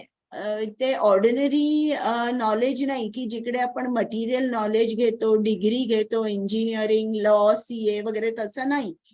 हे ज्ञान म्हणजे की तुमच्यामध्ये जे जड आहे आणि जे चेतन आहे याच्यामधलं जे डिस्टिंक्शन आहे, याच्यामधला जो फरक आहे जड आणि चेतन, हे जो समजू शकतो त्याला ज्ञान असतं. असम्मोह म्हणजे ऍब्सेन्स ऑफ कन्फ्युजन, म्हणजे मनामध्ये पूर्ण तऱ्हे क्लॅरिटी पाहिजे की आता मला मनुष्य जन्म मिळालेला, या मनुष्य जन्माचा उद्देश काय आहे, पूर्ण क्लॅरिटी आहे. पूर्ण क्लॅरिटी असलेला माणूस कधीही इंद्रिय विषयांमध्ये अडकत नाही. क्षमा म्हणजे काय की तुम्ही दुसऱ्यांनी तुम्हाला तुमच्यावर हिंसा केलेली आहे, कुठल्याही तऱ्हेने तुम्हाला त्रास दिलेला आहे आणि त्यांना माफ करणं म्हणजे क्षमा. सत्यम म्हणजे काय की नेहमी खरं बोलायचं दुसऱ्यांच्या हितासाठी. आता कधीतरी आपण खरं बोलतो आणि सत्य नेहमी कडवं असतं. मग तुम्हाला एखाद्याला तीच कडवी गोष्ट सांगायची असेल तर अगोदर त्याच्याबद्दल काहीतरी चांगलं बोला, मग ते कडू सत्य सांगा आणि एंड मध्ये सुद्धा त्याच्याबरोबर चांगलं बोला. जेव्हा असं आपण बोलतो तेव्हा आपला मेसेज पण पोचतो आणि त्या माणसाला आपण दुखावत पण नाही. बघा, प्रत्येक माणसामध्ये काही गुण चांगले असतात, काही वाईट असतात. जे चांगले गुण आहेत त्या चांगल्या गुणांचं पहिल्यांदा कौतुक केलं पाहिजे, मग तुम्हाला काय सांगायचंय ते सांगितलं पाहिजे आणि एंडिंग सुद्धा कौतुकाने केली पाहिजे. तर अशा तऱ्हेने सत्य बोलायचं ज्यानी सर्वांचं कल्याण होईल. मग त्याच्यानंतर आहे दम म्हणजे काय की इंद्रियांच्या विषयांपासून इंद्रियांना अलिप्त ठेवायचं किंवा तुमच्या इंद्रियांवर पूर्ण संयम आला पाहिजे, ती पूर्ण नियंत्रित झाली पाहिजे की ते त्यांच्या विषयांकडे पळणार नाही. त्याला दम म्हणतात. मग पुढचं आहे क्षम म्हणजे की कंट्रोल ऑफ माइंड. की तुम्हाला तुमचा सेल्फ कंट्रोल आला पाहिजे. अननेसेसरी विचारांमध्ये तुमचा वेळ घालवला नाही पाहिजे किंवा आता बरेच जण पैसे इन्व्हेस्ट करतात शेअर्स मध्ये, स्टॉक्स मध्ये. मग आपण एकसारखा त्याचा विचार करत राहतो की मी आता पैसे कसे जास्त मिळवू, किती जास्त मिळवू. मग हे काय आहे, याला आपण म्हणतो मिसयूज ऑफ थिंकिंग पॉवर. तुमचे जे थॉट प्रोसेस आहे त्या थॉट प्रोसेसवर पूर्ण नियंत्रण पाहिजे. चिंतन कोणाबद्दल केलं पाहिजे? श्रीकृष्णाबद्दल केलं पाहिजे. म्हणजे असं आहे का की इतर भौतिक गोष्टींचा विचार केलाच नाही पाहिजे? नाही, असं नाही. आपल्याला थोडा विचार तर करावा लागतो. आपण जे पैसे मिळवलेले आहेत ते पैसे सुद्धा आपल्याला बरोबर इन्व्हेस्ट करावे लागतात. पण अननेसेसरी ते ड्रॅग ऑन करत राहणं, आणि जेव्हा आपण श्लोक वाचतो किंवा भागवतम वाचायला घेतो किंवा जप करायला घेतो, ते विचार तुमच्या मनात आले नाही पाहिजे. तेवढी तुमच्या मनामध्ये तेवढा कंट्रोल असला पाहिजे. मग सुखम म्हणजे जिकडे तुम्ही आनंद एक्सपिरियन्स करता त्याला सुखम म्हणतात. आणि हे जाणलं पाहिजे की जे आपल्याला भौतिक गोष्टीपासून सुख मिळतंय त्याचाही आनंद घ्यावा, पण त्यात अडकू नये. त्याला हे जाणावं की हे सुख जे आहे हे क्षणभंगूर आहे. हे आज आहे पण उद्या मला याच्यापासून आनंद मिळणार नाही. आता बघा, तुम्ही तुमच्या आयुष्यात कुठलीही गोष्ट एक्सपिरियन्स केली असेल की ज्यात तुम्हाला खूप आनंद मे बी 20 वर्षापूर्वी 30 वर्षापूर्वी मिळालेला आहे. पण आज विचार केला जर त्या गोष्टीचा, तर त्या दिवशी तुम्हाला जितका आनंद झाला होता तितकाच आनंद आत्ता होतोय का तुम्हाला? सांगा बरं मला. नाही नाही होत होत. माताजी. नाही ती होत. तीव्रता कमी होते तेव्हा. हा, तीव्रता कमी होते. जास्तीत जास्त तो विचार करून तुमच्या चेहऱ्यावर एक छान हास्य येईल, त्याच्या पलीकडे नाही. पण हा जो हे जाणून आनंद जो आपल्याला घ्यायचा आहे तो भगवंतेच्या कथेतला आनंद हवाय, कीर्तनामध्ये आनंद हवा, तर याला सुखम म्हणतात. म्हणजे जे Joy, emotion of Joy and delight. मग दुःखम म्हणजे काय? दुःख म्हणजे तुम्हाला माहितीये की जेव्हा आपल्या मनासारखं होत नाही किंवा जे काय पाहिजे ते आपल्याला मिळत नाही, तेव्हा आपली मनाची परिस्थिती कशी होते? आपल्याला दुःख वाटतं. मग भव म्हणजे काय की जाणणं की आपण जिवंत आहोत, म्हणजे आपल्याबद्दल आपण कॉन्शियस आहोत, याला भव म्हणतात. आणि अभव म्हणजे मृत्यूचा जो अनुभव असतो की जिकडे आपण पूर्ण तऱ्हेने डेड असतो, आपल्याला काही जाणवत नाही, त्याला अभाव म्हणतात. आणि भाव म्हणजे की मी आहे, म्हणजे मी जिवंत आहे, हा जो भाव आहे त्याला आपण त्याच्या ऑपोजिट जो भाव आहे, मृत्यूचा भाव आहे, त्याला अभाव म्हणतात. मग भय म्हणजे काय की आपल्याला भीती असते, अँझायटी असते, चिंता असते, भविष्यातली चिंता असते, किंवा आपल्याला कुठल्या तरी एका स्थितीची नेहमी आपल्याला भय असतं. तर हे झालं भय. आणि अभय म्हणजे फ्रीडम फ्रॉम फिअर, म्हणजे भयापासून आपण मुक्त असतो. मग अहिंसा म्हणजे काय? आता तुम्ही मला सांगा, तुम्हाला माहितीये अहिंसा म्हणजे काय? कोण सांगू शकेल? इतरांना दुःखात काय? बोला प्रभू. इतरांना दुःखात लोटणारे कार्य न करणे. बरं. मनाने पण कोणाला दुखवू नये आणि शरीराने पण, असं शारीरिक पण आणि मानसिक पण. बरं. आणि कोणाला काही सांगायचंय? कृष्ण भावनेचा प्रसार इतरांना न करणे म्हणजे आत्म्याचा अधिकार आहे असं म्हणतो ना आपण, तर तो न करणे न करणे ही हिंसा झाली आणि करणे बरोबर. ही अहिंसा झाली. हम्म. अगदी बरोबर. आता इकडे आपण श्रीकृष्णानी प्रभुपादांनी अहिंसेबद्दल काय लिहिलंय ते आपण वाचूया. खूप छान आहे. 3rd पॅरेग्राफ आहे बघा. अहिंसा म्हणजे इतरांना. 4था पॅरेग्राफ. हा, वाचते. हरे कृष्ण. अहिंसा म्हणजे इतरांना दुःखात किंवा भ्रमात लोटणारे असे काहीही न करणे होय. अनेक राजकारणी, समाजवादी, परोपकारी इत्यादी लोकांनी लोककल्याणार्थ आश्वासने दिलेल्या भौतिक कार्यापासून फारशी चांगली फलनिष्पत्ती होत नाही. कारण राजकारणी आणि परोपकारी लोकांना दिव्य दृष्टी नसल्यामुळे मानव समाजासाठी वास्तविकपणे हितकारक काय आहे हे त्यांना माहिती नसते. अहिंसा म्हणजे लोकांना असे प्रशिक्षण देणे जेणेकरून या मनुष्य देहाचा पुरेपूर उपयोग ते करू शकतील.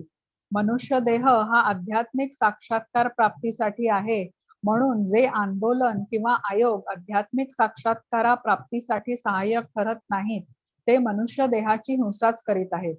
ज्या योगे सर्वसामान्य लोकांच्या भावी आध्यात्मिक सुखामध्ये प्रगती होते त्यालाच अहिंसा असे म्हणतात. हरे कृष्ण. हरे कृष्ण. हा, तर आपण बघितलं अहिंसाचं जे प्रभुपादांनी आपल्याला सांगितलं अहिंसा म्हणजे काय. आता त्याच्या पुढे समता. समता म्हणजे काय की कुठल्याही परिस्थितीमध्ये चांगली, अनुकूल, प्रतिकूल दोन्हीही परिस्थितीमध्ये आपण न्यूट्रल राहणे. त्या सिच्युएशनला अटॅच न होता आपण न्यूट्रल राहणे म्हणजे समता. मग तुष्टी.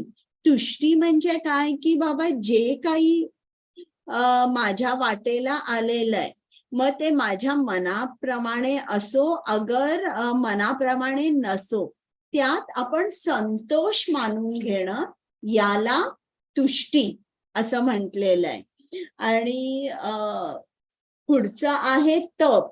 तप म्हणजे काय की आपण आपल्या आध्यात्मिक उन्नतीसाठी तप करतो. म्हणजे आता बघा काही जण चातुर्मास करतात, काही जण आता अधिक महिना झाला या अधिक महिन्यामध्ये एक वेळच जेवतात.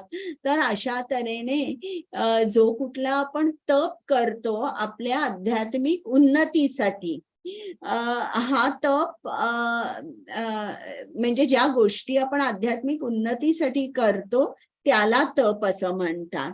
मग दान. दान म्हणजे माहितीये तुम्हाला की जेव्हा आपण इतरांना काही पैसे, अन्न, वस्त्र ज्यांना ज्याची गरज आहे ते आपण त्यांना देतो त्याला आपण दान असं म्हणतो. आता दान जे आहे त्याच्याबद्दल सुद्धा आपण वाचूया. क्षितिजा माताजी. हो माताजी. वाचू? दिसते हा पॅराग्राफ. हो. हरे कृष्ण. दान या गुणाविषयी सांगायचे झाले तर व्यक्तीने आपल्या उत्पन्नातून 50% दान सत्कार्यासाठी द्यावे. सत्कार्य म्हणजे काय? कृष्ण भावनेने केलेले कार्य सत्कार्य होय. ते केवळ सत्कार्यच नव्हे तर सर्वोत्तम कार्य होय. श्रीकृष्ण हेच उत्तम असल्यामुळे त्यांच्या प्रित्यर्थ केलेले कार्यही उत्तमच असते. म्हणून जो कृष्ण भावनेमध्ये संलग्न आहे त्यालाच दान दिले पाहिजे. वेदांमध्ये सांगितले आहे की ब्राह्मणांना दान द्यावे. आजही जर वेदाज्ञेनुसार काटेकोरपणे नसले तरी या दानाचा प्रथेचा पालन केले जाते. तरीही वेदांचा आदेश आहे की ब्राह्मणांना दान करावे. का बरे? कारण ते उच्चतर आध्यात्मिक ब्रह्मज्ञान प्राप्त करण्यासाठी समर्पित केले पाहिजे. ब्रह्म जानातीति ब्राह्मणः. जो ब्रह्म जाणतो त्याला ब्राह्मण असे म्हणतात. म्हणून ब्राह्मणांना दान द्यावे. कारण ते सदैव आध्यात्मिक सेवा करण्यात निमग्न झालेले असतात आणि त्यांना उपजीविकेची प्राप्ती करण्यास वेळ नसतो. वेदांतानुसार संन्यासानेही दान दिले पाहिजे. संन्यासी धनार्जन करण्याकरता नव्हे तर धर्म करण्याकरता घरोघर माधुकरी मागतात. गृहस्थाश्रमी व्यक्तींना अज्ञानरूपी निद्रेतून जागृत करण्यासाठी संन्यासी घरोघरी जातात. गृहस्थाश्रमी लोक कौटुंबिक कार्यात दंग असल्यामुळे त्यांना जीवनाच्या वास्तविक ध्येयाचे, कृष्ण भावनेची पुनर्जागृती करण्याचे विस्मरण झालेले असते. म्हणून त्यांनी कृष्ण भावना भावित होण्यास प्रेरणा देण्याकरिता त्यांच्याकडे भिक्षू म्हणून जाणे हे संन्यासाचे कार्य आहे. वेदांमध्ये सांगितल्याप्रमाणे मनुष्याने जागृत व्हावे आणि मनुष्य देहात जे प्राप्त करायचे असले ते त्याने प्राप्त करावे. या ज्ञानाचा आणि ज्ञानप्राप्तीच्या पद्धतीचा प्रसार संन्यासाद्वारे केला जातो. यास्तव संन्यासांना, ब्राह्मणांना आणि सत्कार्यार्थ दान द्यावे. कोणत्याही अयोग्य कार्यासाठी दान देऊ नये. हरे हरे कृष्ण. कृष्ण. तर आपल्याला इकडे श्रील प्रभुपादांनी सांगितलंय की दान द्यायचं, पण दान कोणाला द्यायचं? जे ब्राह्मण आहेत किंवा जे वैष्णव आहेत, जे श्रीकृष्णाचा प्रसार करण्यासाठी काही कार्य करतात, तेच सत्कार्य, तेच उत्तम कार्य, या कार्यासाठीच आपण दान दिलं पाहिजे. तर ब्राह्मण आणि संन्यासी या लोकांना आपण दान दिलं पाहिजे. आता पुढे आणि थोडंसंच वाचूया. आता यश आणि अयश असे दोन शब्द आहेत. यश म्हणजे काय? की जी प्रसिद्धी आपल्याला आपल्यामध्ये असलेल्या दैवी गुणांमुळे किंवा चांगल्या गुणांमुळे आपल्याला जेव्हा प्रसिद्धी मिळते त्याला आपण यश म्हणतो. आणि अयश म्हणजे की जेव्हा आपण आपल्यामधले वाईट गुण असल्यामुळे जेव्हा आपल्याला त्या वाईट गुणांमुळे प्रसिद्धी मिळते त्याला अयश असं म्हणतात. तर आता आपण हे वाचूया. यश हे श्री चैतन्य. हरे कृष्ण. यश हे श्री चैतन्य महाप्रभूंनी सांगितल्याप्रमाणे असावे.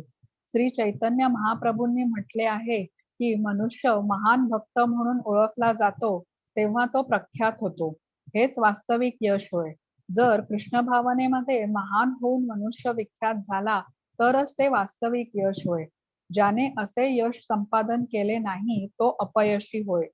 हे सर्व गुण अखिल ब्रह्मांडातील मानव समाजात आणि देवदेवतांच्या समाजात प्रगट होतात. इतर ग्रह लोकांवर मानवी जातीची अनेक रूपे आहेत आणि त्यांच्यातही हे विविध गुण असतात. ज्या व्यक्तीला कृष्ण भावनेमध्ये प्रगती करायची आहे त्याच्यासाठी श्रीकृष्ण हे सर्व गुण निर्माण करतात. परंतु व्यक्तीने त्या गुणांचा विकास आपल्या अंतःकरणात स्वतःहून केला पाहिजे. जो भगवत भक्तीमध्ये निमग्न होतो त्याच्यामध्ये भगवंतांच्या योजनेनुसार सर्व सद्गुण विकसित होतात. आपल्याला जे जे शुभ किंवा अशुभ आढळते त्याचे मूळ श्रीकृष्ण आहेत. जी गोष्ट श्रीकृष्णांमध्ये नाही ती गोष्ट स्वतःहून या भौतिक जगात प्रगट होऊच शकत नाही. यालाच ज्ञान म्हणतात. सर्व वस्तू निरनिराळ्या अवस्थांमध्ये अस्तित्वात आहेत हे आपल्याला जरी माहित नसले तरी या सर्व गोष्टीचे उगमस्थान श्रीकृष्णच आहेत याची अनुभूती आपल्याला झालीच पाहिजे. हरे कृष्ण. आता जे शुभ आहे आणि जे अशुभ आहे हे सर्व कृष्णांपासून उत्पन्न होतं. आता इकडे गुण दिलेले, भय दिलंय, अभय दिलंय.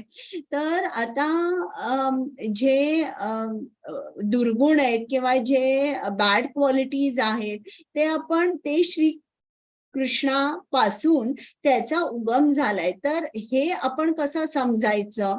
आता एक स्थूल उदाहरण देते की इलेक्ट्रिसिटी जी आपल्या घरी येते ती वेगवेगळ्या गॅजेट्स मधून त्याचं रूप वेगवेगळं येतं.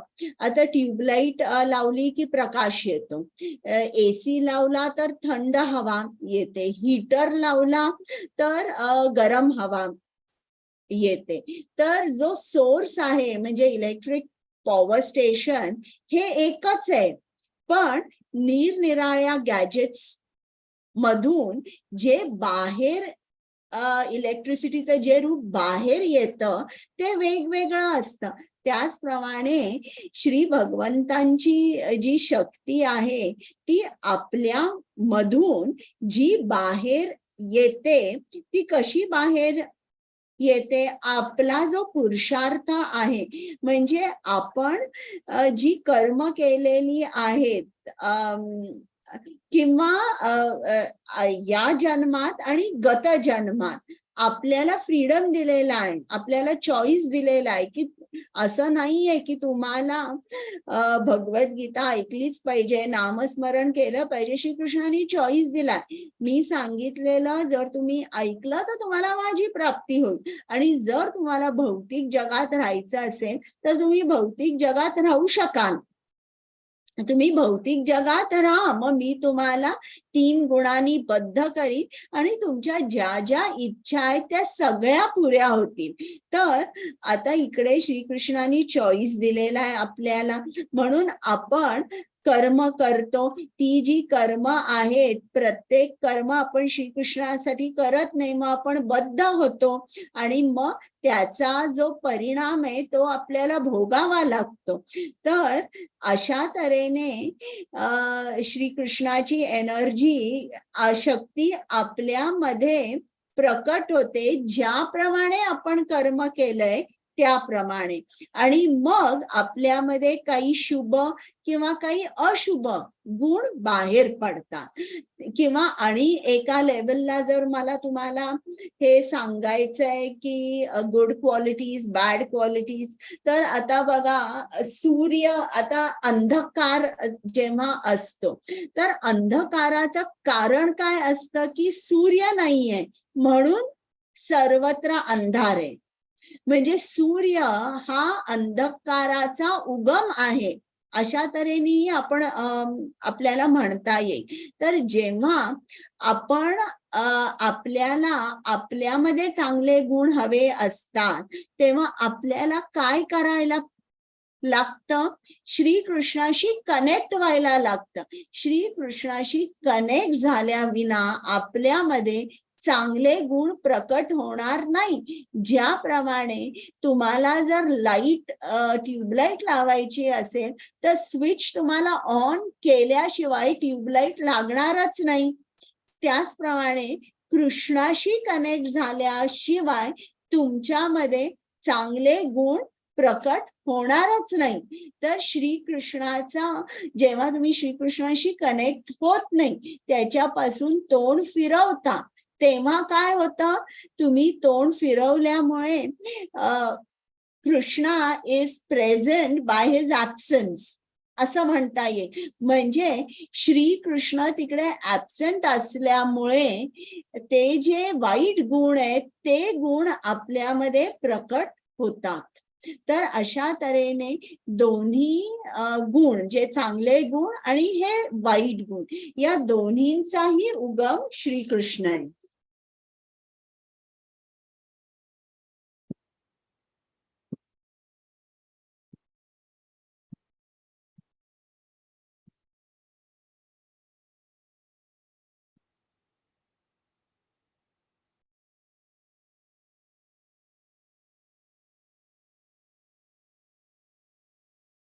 त्यांनी गुण सांगितलेले आहेत, हे मुख्य मुख्य घेतले आहेत, पण सगळे मिळून 20 गुण आहेत.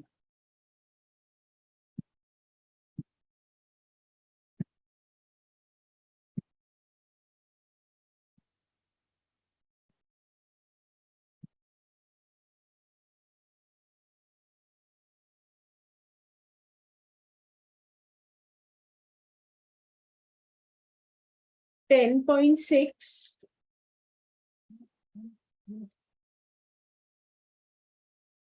Yes, Mataji. महर्षया सप्त पूर्वे चत्वारो मनवस्तथा मद्भावा मानसा जाता येषां लोक इमा प्रजाः. हरे कृष्ण. हरे कृष्ण. सप्तर्षी गण आणि त्यांचे पूर्वीचे 4 महर्षी तसेच मनु म्हणजे मानव जातीचे प्रजापती माझ्या मनापासून अर्थात माझ्यापासून उत्पन्न होतात आणि विविध लोकांवरील निवास करणारे सर्व जीव त्यांच्यापासून उत्पन्न होतात. हरे कृष्ण. म्हणजे इकडे आपल्याला काय समजतं की श्रीकृष्ण जे हे उगमस्थानी आहेत आणि त्यांच्यापासून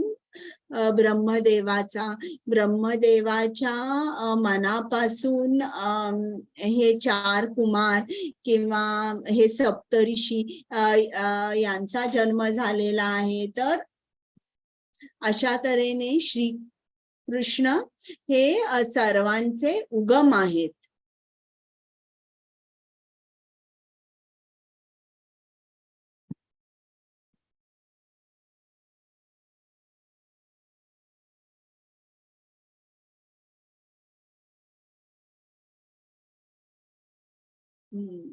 इकडे त्यांनी सगळी नावं दिलेली आहे की आपण ब्रह्मदेवाना जर पिता म्हटलं तर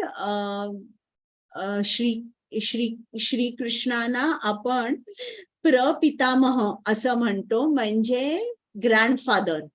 आणि हे जे ब्रह्मदेवाच्या मनापासून 4 कुमार, सप्तऋषी आणि 14 मनु यांचा जन्म झालेला आहे आणि त्यांची सगळ्यांची नावं दिलेली आहे तिकडे.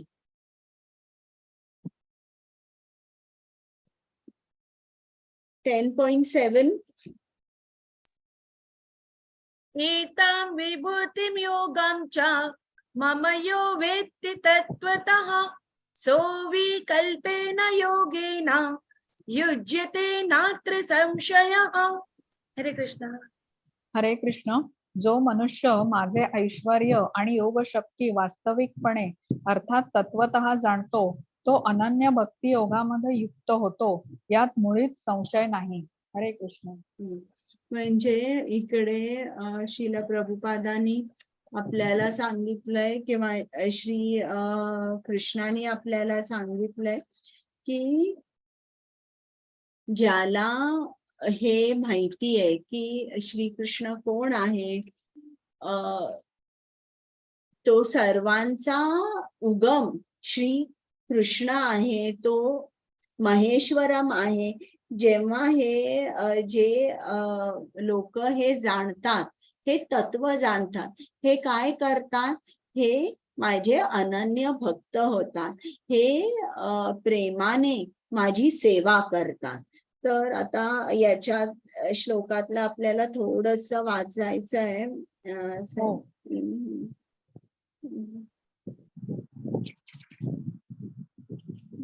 सेकंड पॅरेग्राफ या ब्रह्मांडाच्या संचलनासाठी.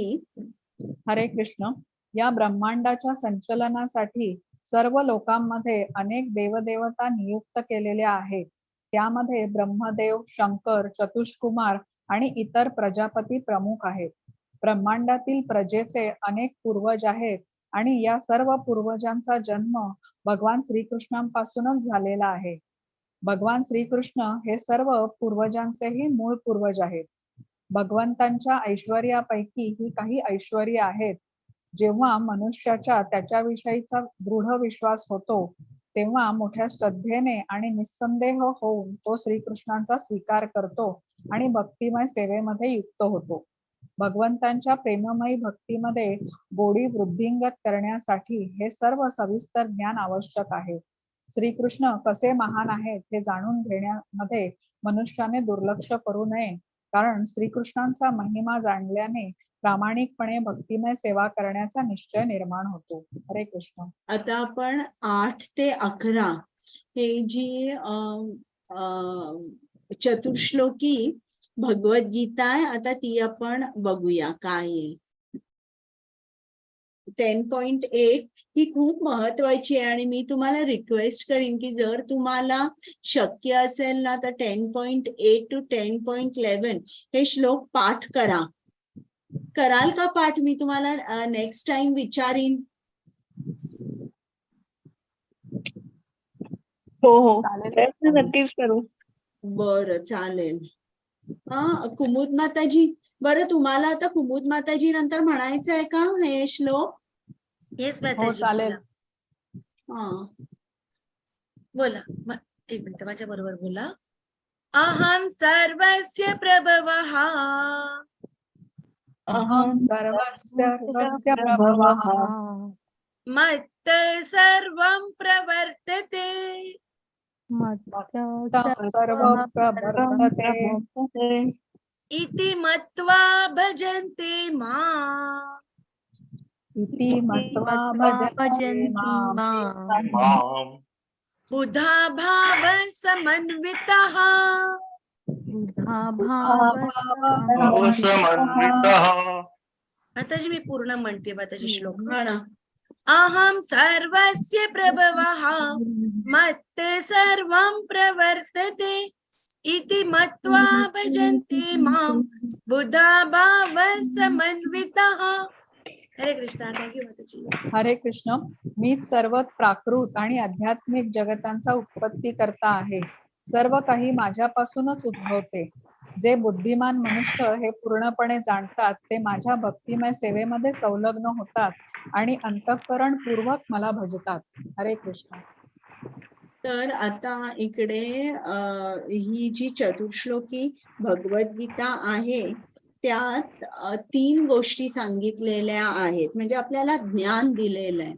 पहिलं ज्ञान म्हणजे संबंध ज्ञान, म्हणजे आपला आणि श्रीकृष्णाचा काय संबंध आहे. मग त्याच्यानंतर दुसरं म्हणजे अभ्युदय. अभ्युदय म्हणजे या रिलेशनशिप मध्ये ऍक्टिव्हिटी काय आहे. आणि तिसरं म्हणजे प्रयोजन. प्रयोजन म्हणजे या सगळ्या ऍक्टिव्हिटीचा गोल काय आहे किंवा रिझल्ट काय आहे. तर अशा तऱ्हेने हे आपल्याला ज्ञान दिलेलं आहे. आणि त्याचं उदाहरण श्रील प्रभुपादांनी छान दिलेलं आहे. 2 ठिकाणी त्यांनी वेगवेगळी उदाहरणं दिलंय की एक त्यांनी असं उदाहरण दिलंय की नवरा बायको असतात आणि हे जे नवरा बायको असतात त्यांचं नातं काय असतं की तो नवरा म्हणतो की तू माझी पत्नी आहेस. पत्नी म्हणते की तुम्ही माझे यजमान आहात. आता या दोघांमध्ये हे जेव्हा एकत्र राहायला लागतात तेव्हा त्यांची रिस्पॉन्सिबिलिटी ते शेअर करतात. नवरा म्हणतो की सगळं जे फायनान्सेस आहेत त्याच्याकडे मी लक्ष देईन. बायको म्हणते मी सुद्धा नोकरी करीन आणि मी सुद्धा घराकडे थोडं लक्ष देईन. तर ते त्यांच्या जबाबदाऱ्या ज्या आहेत त्या वाटून घेतात आणि प्रत्येक जण तिच्या किंवा त्याच्या जबाबदारीबद्दल क्लिअर असतो. आता ती जी बाई आहे जिचं लग्न झालंय ती असं म्हणू शकते का तिच्या नवऱ्याला की माझा एक कॉलेजचा मित्र होता, आज मी संपूर्ण दिवस त्याच्याबरोबर स्पेंड करणार आहे, असं म्हणू शकते का. नाही. ही हे असं म्हटलं तर भांडण होईल किंवा ही जबाबदारी आहे ती जबाबदारी घेते असं म्हणता येत नाही आपल्याला. तर त्या दोघांच्याही ऍक्टिव्हिटीज सुद्धा क्लिअर मार्क्ड असतात की ते काय करू शकतात. आणि मग ते गोल काय असतो की त्यांना बाळ हवं असतं किंवा त्यांना फॅमिली हवी असते, हा गोल असतो. किंवा दुसरं श्रील प्रभुपादांनी उदाहरण दिलंय एक की समजा आपल्याला निरोगी राहणं किंवा उत्तम आरोग्यात राहणं हा हे आपल्याला नॅचरल आहे. आपण कसं राहिलं पाहिजे, निरोगी राहिलं पाहिजे. मग समजा जर आपल्याला असं झालं की छातीत जोरात दुखायला लागलं, मग आपण काय करतो, कोणाला तरी विचारतो की मी कुठे जाऊ काय. मग आपले काही मित्र नातेवाईक सांगतात की आमका कार्डिओलॉजिस्ट खूप चांगला आहे, तू त्याला जाऊन दाखव. मग आपण त्या कार्डिओलॉजिस्ट बद्दल माहिती काढतो की कोण आहे, कुठे शिकलाय, त्याचं क्लिनिक कुठे आहे, आणि मग आपण त्याच्याकडे जातो. आणि तो कार्डिओलॉजिस्ट सुद्धा डॉक्टरकडे गेल्यावर डॉक्टर आपल्याला विचारतात तुमचं नाव काय, तुम्ही कुठे नोकरी करता, तुम्हाला काय त्रास झालाय, तुमचं वय काय, वजन काय, सगळी डिटेलमध्ये आपली हिस्ट्री घेतात. तुम्ही स्मोकिंग करता का, ड्रिंक्स घेता का, सगळी हिस्ट्री घेतात आणि मग त्याच्यानंतर ते काय म्हणतात, चला मी तुम्हाला एक्झामिन करतो. आता या पेशंटनी सुद्धा या डॉक्टर बद्दल सगळी माहिती काढली. पेशंट म्हणून जेव्हा कोणी डॉक्टरकडे जातं, डॉक्टर सुद्धा त्याची सगळी हिस्ट्री घेतात, त्याचं लाईफस्टाईल कसं आहे सगळी हिस्ट्री घेतात. याला म्हणतात संबंध ज्ञान. म्हणजे एक संबंध एस्टॅब्लिश होतो त्या डॉक्टर मध्ये आणि पेशंट मध्ये. आणि आता त्याच्यामध्ये ऍक्टिव्हिटी किंवा अभ्युदय काय आहे, त्याच्यामधली ऍक्टिव्हिटी की सगळी हिस्ट्री घेतल्यावर डॉक्टर म्हणतात पेशंटला, चला मी तुम्हाला एक्झामिन करतो. त्याला एक्झामिन करतात. मग त्या क्लिनिकल एक्झामिनेशनवर ते सांगतात त्याला की तुला काही टेस्ट केल्या पाहिजे, ब्लड टेस्ट, एक्सरे वगैरे, आणि ते तुम्ही करून या म्हणून. मग पेशंट परत आल्यावर ते त्याला काय झालंय याचा डायग्नोसिस करतात. त्याला औषधं, पथ्य, एक्सरसाइजेस करायला देतात. ही ऍक्टिव्हिटी झाली. त्या पेशंटला सुद्धा ती ऍक्टिव्हिटी करावी लागते आणि डॉक्टरला सुद्धा करावी लागते. तोही एक्झामिन करतो. आणि मग प्रयोजन किंवा गोल म्हणजे काय की त्या पेशंटला त्याचं आरोग्य परत मिळतं. तर अशा तऱ्हेने संबंध, अभ्युदय आणि प्रयोजन हे या 3 श्लोकांमध्ये सांगितलंय.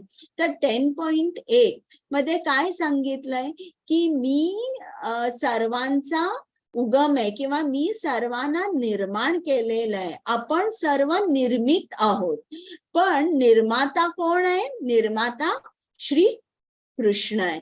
आणि इकडे श्रीकृष्णाने आपल्याला असं वाटेल की फक्त हे भौतिक जगच त्यांनी निर्माण केलंय, तर असं नाही. सर्व भौतिक आणि आध्यात्मिक जगतांचा श्रीकृष्ण निर्माता आहे.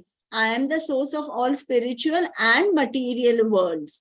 आणि ज्या लोकांना हे माहित आहे, आता इकडे त्यांनी बुध हा शब्द वापरलेला आहे.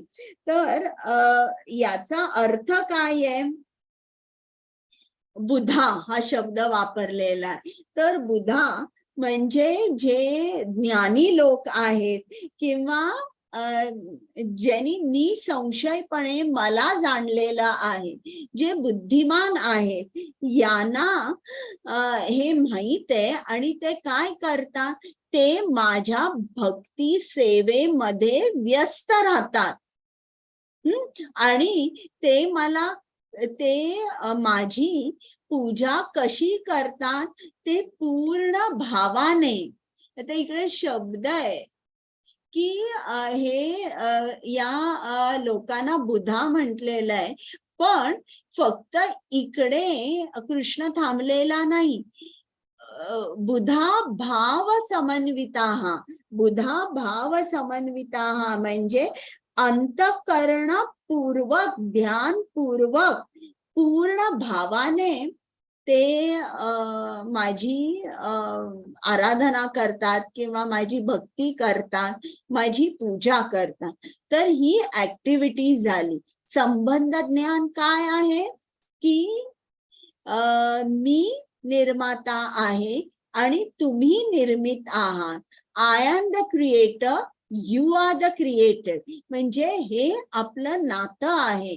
श्री कृष्ण उगम स्थानी आहे आणि त्यांनी आपल्याला निर्माण केलेलं आहे. तर हे 10.8 मध्ये आता 10.9 आपण बघूया.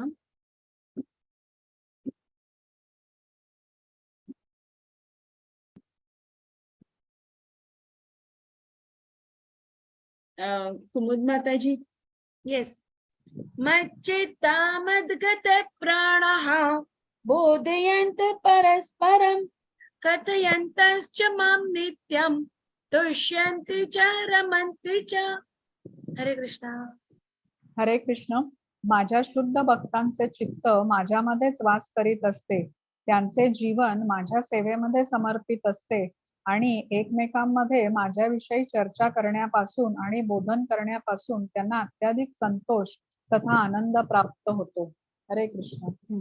तर इकडे श्रीकृष्णाचे जे शुद्ध भक्त आहेत त्यांची लक्षणे किंवा त्यांचे गुण या श्लोकामध्ये सांगितलेले आहेत. आता ही ऍक्टिव्हिटी झाली की कृष्णाचे जे शुद्ध भक्त असतात ते काय करतात. बरं, ऍक्टिव्हिटी जी आहे ती दोन्ही बाजूनी असते. जसं मी तुम्हाला पेशंट डॉक्टरचं सांगितलं, तो डॉक्टर सुद्धा पेशंटला एक्झामिन करतो आणि त्या बेसिसवर त्याला सांगतो की एक्सरे काढ, ब्लड टेस्ट काढ, आणि तो पेशंट सुद्धा ते एक्सरे काढतो, ब्लड टेस्ट ब्लड टेस्ट करतो, त्याचबरोबर पथ्य, पाणी, औषधं सांगितलेली घेतो आणि मग त्याला आरोग्य मिळतं. म्हणजे दोन्ही बाजूनी ऍक्टिव्हिटी. त्याचप्रमाणे इकडे सुद्धा श्रीकृष्ण आणि त्याचे शुद्ध भक्त दोघांकडून ऍक्टिव्हिटी आहे. इकडे श्रीकृष्णाने काय सांगितलंय की माझ्या शुद्ध भक्तांचे चित्त माझ्या मध्येच वास करीत असते, त्यांचे जीवन मला समर्पित केलेले असते आणि एकमेकांबद्दल माझ्याबद्दल चर्चा ते करत असतात आणि यातच त्यांना संतोष आणि आनंद मिळतो. तर श्रीकृष्ण सुद्धा अशा शुद्ध भक्तांचं नेहमी चिंतन करतो, त्यांचं रक्षण करतो आणि हे भक्त सुद्धा काय करतात, त्यांना आनंद मिळालेला असतो. श्री कृष्णाला जुडलेले असल्यामुळे त्याला आनंद मिळालेला असतो आणि त्यांना इतर आजूबाजूला खूप दुःखी लोक दिसतात आणि त्या लोकांचं दुःख कृष्णाच्या विस्मरणात ते असल्यामुळे त्यांना ते दुःख असल्याचं ते जाणतात आणि ते काय करतात, श्रीकृष्णाच्या ज्ञानाचा प्रसार करतात. त्यांना सुद्धा जे श्रीकृष्णाच्या विस्मरणात आहे त्यांना श्री कृष्णाच्या मंदिरामध्ये घेऊन येतात, त्यांना ज्ञान देतात. आणि हे जे शुद्ध भक्त आहेत एकमेकांबरोबर हे काय बोलतात, हे एकमेकांबरोबर फक्त श्रीकृष्णाचीच चर्चा करतात आणि असं करून त्यांना खूप आनंद आणि संतोष मिळतो. आता यात थोडस वाचायचं आहे. हो माताजी. एक मिनिट. हा. 10.9 आहे ना हे. हो, 10.9.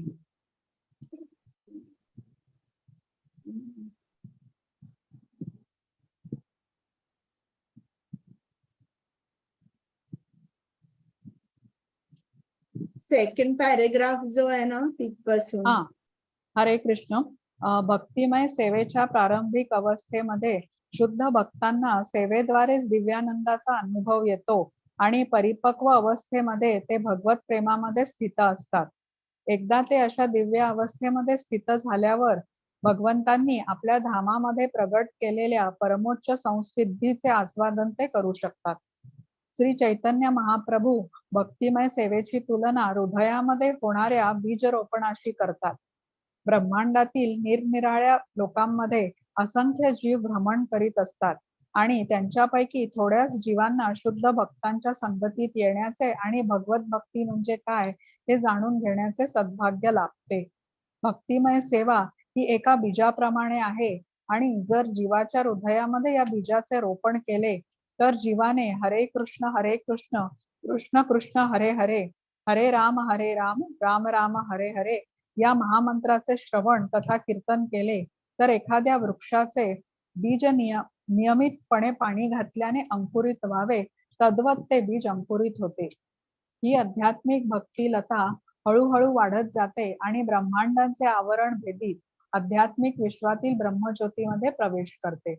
आध्यात्मिक विश्वातही ती वाढत जाते आणि श्रीकृष्णांच्या सर्वोच्च लोकामध्ये गोलोक वृंदावन मध्ये जाऊन पोहोचते. अंततः ही भक्तिलता श्रीकृष्णांच्या चरण कमलांचा आश्रय घेऊन तेथे विश्राम करते. ज्याप्रमाणे एखाद्या वेलीची वाढ होत असताना फळे फुले येतात, त्याप्रमाणे हळूहळू भक्तिरूप लतिकेला फळे येतात आणि श्रवण तथा कीर्तनाच्या रूपामध्ये भक्तिलतेवर जलसिंचन चालूच राहते. या भक्तिलतेचे विस्तृत वर्णन चैतन्य चरितामृतात मध्यलीला अध्याय 19 करण्यात आलेले आहे. या ठिकाणी असे वर्णन करण्यात आले आहे की पूर्ण वाढ झालेली भक्तिलता भगवंतांच्या चरणकमलांचा आश्रय घेते तेव्हा मनुष्य भगवत प्रेमामध्ये पूर्णपणे तल्लीन होतो आणि मासा पाण्याविना जगू शकत नाही. त्याप्रमाणे भक्त भगवंतांच्या विना क्षणभरही जगू शकत नाही. अशा अवस्थेत भक्ताला भगवंतांच्या सान्निध्यामध्ये साक्षात दिव्य गुणांचीच प्राप्ती होते. श्रीमद भागवतामध्येही भगवंत आणि भक्त यांच्या संबंधांविषयीची वर्णने आहेत. म्हणून भागवतातच सांगितल्याप्रमाणे 12.13.18 मध्ये श्रीमद भागवत हे भक्तांना अतिशय प्रिय आहे. श्रीमद भागवतम पुराणम अमलम यद वैष्णवानाम प्रियम. भगवतात भौतिक कर्म, अर्थ, काम किंवा मोक्ष इत्यादींचे मुळीच वर्णन नाही. श्रीमद भागवत हे केवळ एकच असे कथन आहे की ज्यामध्ये भक्त आणि भगवंत त्यांच्या दिव्य भावाचे सविस्तर वर्णन आहे. म्हणून ज्याप्रमाणे युवक युवती एकमेकांच्या सहवासात आनंद प्राप्त करीत असतात, त्याप्रमाणे कृष्ण भावनेतील साक्षात्कारी व्यक्ती अशा दिव्य कथनांचे श्रवण करण्यामध्ये आनंद प्राप्त करतात. हरे कृष्ण.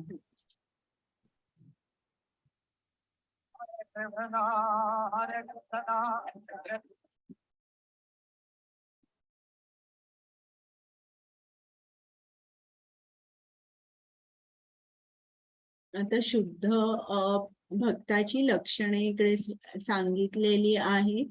जी आरंभी स्टेज असते तिकडे काय होतं, त्यांना आनंद मिळतो. ती जे काय सेवा देत असतात त्या सेवेतून त्यांना आनंद मिळतो. आणि जी ऍडव्हान्स स्टेज असतात की त्यांना कृष्णाशिवाय ते राहू शकत नाही, ते नेहमी कृष्णाच्या स्मरणातच राहतात. इकडे लिहिलंय ना, जसा एखादा मासा पाण्याविना राहू शकत नाही, तसेच ते कृष्णाच्या विस्मरणात कधीच राहू शकत नाही. आणि हे जे भक्त आहेत यांना श्री कृष्णाची प्राप्ती झालेली असते आणि ते श्रीकृष्णा बरोबर गोलोक वृंदावनातच राहतात. आता इकडे त्यांनी भक्त दाखवले. हे भक्त काय करत असतात, एकमेकांबद्दल कृष्णाबद्दलच बोलत असतात. ही बाई स्वयंपाक करते, ही कोणासाठी स्वयंपाक करते, किंवा हा एक प्रभूजी स्वयंपाक करतात, हे कृष्णासाठीच स्वयंपाक करतात. तर अशा तऱ्हेने हे जे भक्त आहेत सतत कृष्णाबद्दल विचार करत असतात. त्यांचं जीवन त्यांनी कृष्णाला समर्पित केलं असतं. आणि असं जेव्हा ते करतात तेव्हा त्यांना ते संतुष्ट राहतात आणि त्यांना आनंदही मिळतो. 10.10 कुमुद माताजी. ये तेषां सतत युक्तानां भजतां प्रीतिपूर्वकं ददामि बुद्धियोगं तं येन माम् उपयान्ति ते. हरे कृष्ण. हरे कृष्ण. प्रेमाने सतत माझी सेवा करण्यात युक्त असणाऱ्या त्या भक्तांना मी असे ज्ञान देतो ज्यामुळे ते मला येऊन पोहोचतील. हरे कृष्ण. म्हणजे आता इकडे श्रीकृष्ण सांगतायत की ते काय करतायत. आता परत ही ऍक्टिव्हिटी झाली किंवा अभ्युदय झाला. कृष्ण जे श्री कृष्णाचे भक्त आहेत, त्यांची प्रेमाने सेवा करतात. श्री कृष्ण त्यांना काय देतात, जसं डॉक्टर एक्झामिन करतो, त्या पेशंटला औषध डाएट सांगतो आणि मग तो पेशंट आहे त्याला त्याचं आरोग्य परत मिळतं. त्याचप्रमाणे श्रीकृष्ण जे भक्तीने त्याची सेवा करतात, प्रेमाने त्याची पूजा करतात, त्यांना श्री कृष्ण काय देतात, त्यांना ज्ञान देतात, त्यांना ती समज देतात, ज्यानी त्यांना कृष्णाची प्राप्ती होऊ शकते. तर इकडे बुद्धियोग हा शब्द वापरलेला आहे. तर कृष्ण भावना भावित कर्म करणे म्हणजेच बुद्धियोग आहे आणि हीच सर्वोत्तम बुद्धी होय. जेव्हा मनुष्य भगवत धामात जाण्याचा प्रयत्न करतो आणि भक्ती भावाने कृष्ण भावनेचा स्वीकार करतो, तेव्हा त्याच्या कृतीला बुद्धियोग असं म्हटलेलं आहे. आता या बुद्धी योगातून काय होतं की आपण या जन्म मृत्यू किंवा या भौतिक जगताच्या चक्रातून आपण मुक्त होतो आणि श्रीकृष्ण हेच प्रगतीचे परम लक्ष्य आहे हे आपल्याला समजतं आणि आपण तशी पावलंही उचलायला लागतो. तर अशा तऱ्हेने इकडे याच्यात बुद्धियोग हा शब्द महत्वाचा आहे. बुद्धियोग म्हणजे काय हे आपण याचा अर्थ समजून घेतला पाहिजे. आता याच्यातला शेवटचा पॅरेग्राफ आहे ना, एखाद्या मनुष्याला प्रामाणिक आध्यात्मिक गुरु. हा, वाचते. हरे कृष्ण. एखाद्या मनुष्याला प्रामाणिक आध्यात्मिक गुरु असेल आणि त्याच्या एखाद्या आध्यात्मिक संस्थेशी संबंधही असेल, पण तरीही प्रगती करण्या इतपत तो बुद्धिमान नसेल, तर श्रीकृष्ण त्याला हृदयातून उपदेश करतात, जेणेकरून त्याला निश्चितपणे श्रीकृष्णांची प्राप्ती होईल. याकरता आवश्यक ती योग्यता म्हणजे मनुष्याने सतत कृष्ण भावनेमध्ये युक्त असले पाहिजे आणि प्रेम तथा भक्ती भावाने सर्व प्रकारची सेवा केली पाहिजे. त्याने श्रीकृष्ण प्रित्यर्थ प्रेमभावाने काहीतरी कर्म केले पाहिजे. एखादा भक्त आत्मसाक्षात्काराच्या मार्गावर प्रगती करण्या इतपत बुद्धिमान नसेल, पण भक्तभावित कर्म करण्यात प्रामाणिक आणि समर्पित असेल, तर भगवंत त्याला प्रगती करण्यासाठी आणि अंततः आपल्याला प्राप्त होण्याची संधी प्रदान करतात. हरे कृष्ण. म्हणजे बघा इकडे आता अंजली माताजी तुम्ही प्रश्न विचारला होता ना, त्या मीराबाई होत्या, त्यांचं हे कसं झालं, म्हणजे त्यांची प्रगती किंवा काय. तर इकडे या श्लोकामध्ये ते उत्तर आहे की कधी कधी श्रीकृष्ण बघतो की हा माझा भक्त खूप प्रामाणिक आहे, मग अशा भक्ताला श्रीकृष्ण त्याच्या हृदयातूनच त्याला ज्ञान मिळत राहतं. त्या भक्ताला जणू काही त्याचंच अंतःकरण त्याचा गुरु असतो, त्याला गाईड करून मग त्यांची प्रगती होते आणि त्यांना कृष्ण प्राप्ती होते. म्हणजे फक्त याला कंडिशन काय आहे की आपण प्रामाणिक असलं पाहिजे आणि पूर्ण तन मन याने आपण कृष्णाची सेवा केली पाहिजे. हो माताजी.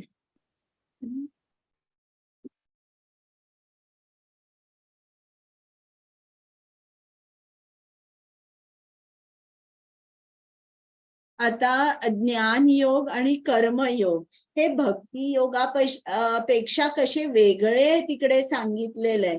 ज्ञान योग म्हणजे ज्याला माहिती आहे की कृष्ण की मला कृष्णाकडे जायचंय किंवा या योगाचा जो ध्येय आहे, जो उद्देश आहे ती श्रीकृष्ण प्राप्ती आहे. पण तो आनंद कशात घेतो? ज्ञानामध्ये, तर्क काढण्यामध्ये. असा जो तर्कवादी असतो, तत्वज्ञानी असतो, तो ज्ञानयोगी असतो, पण तो पूर्ण तऱ्हेने कृष्णाला जाणू शकत नाही.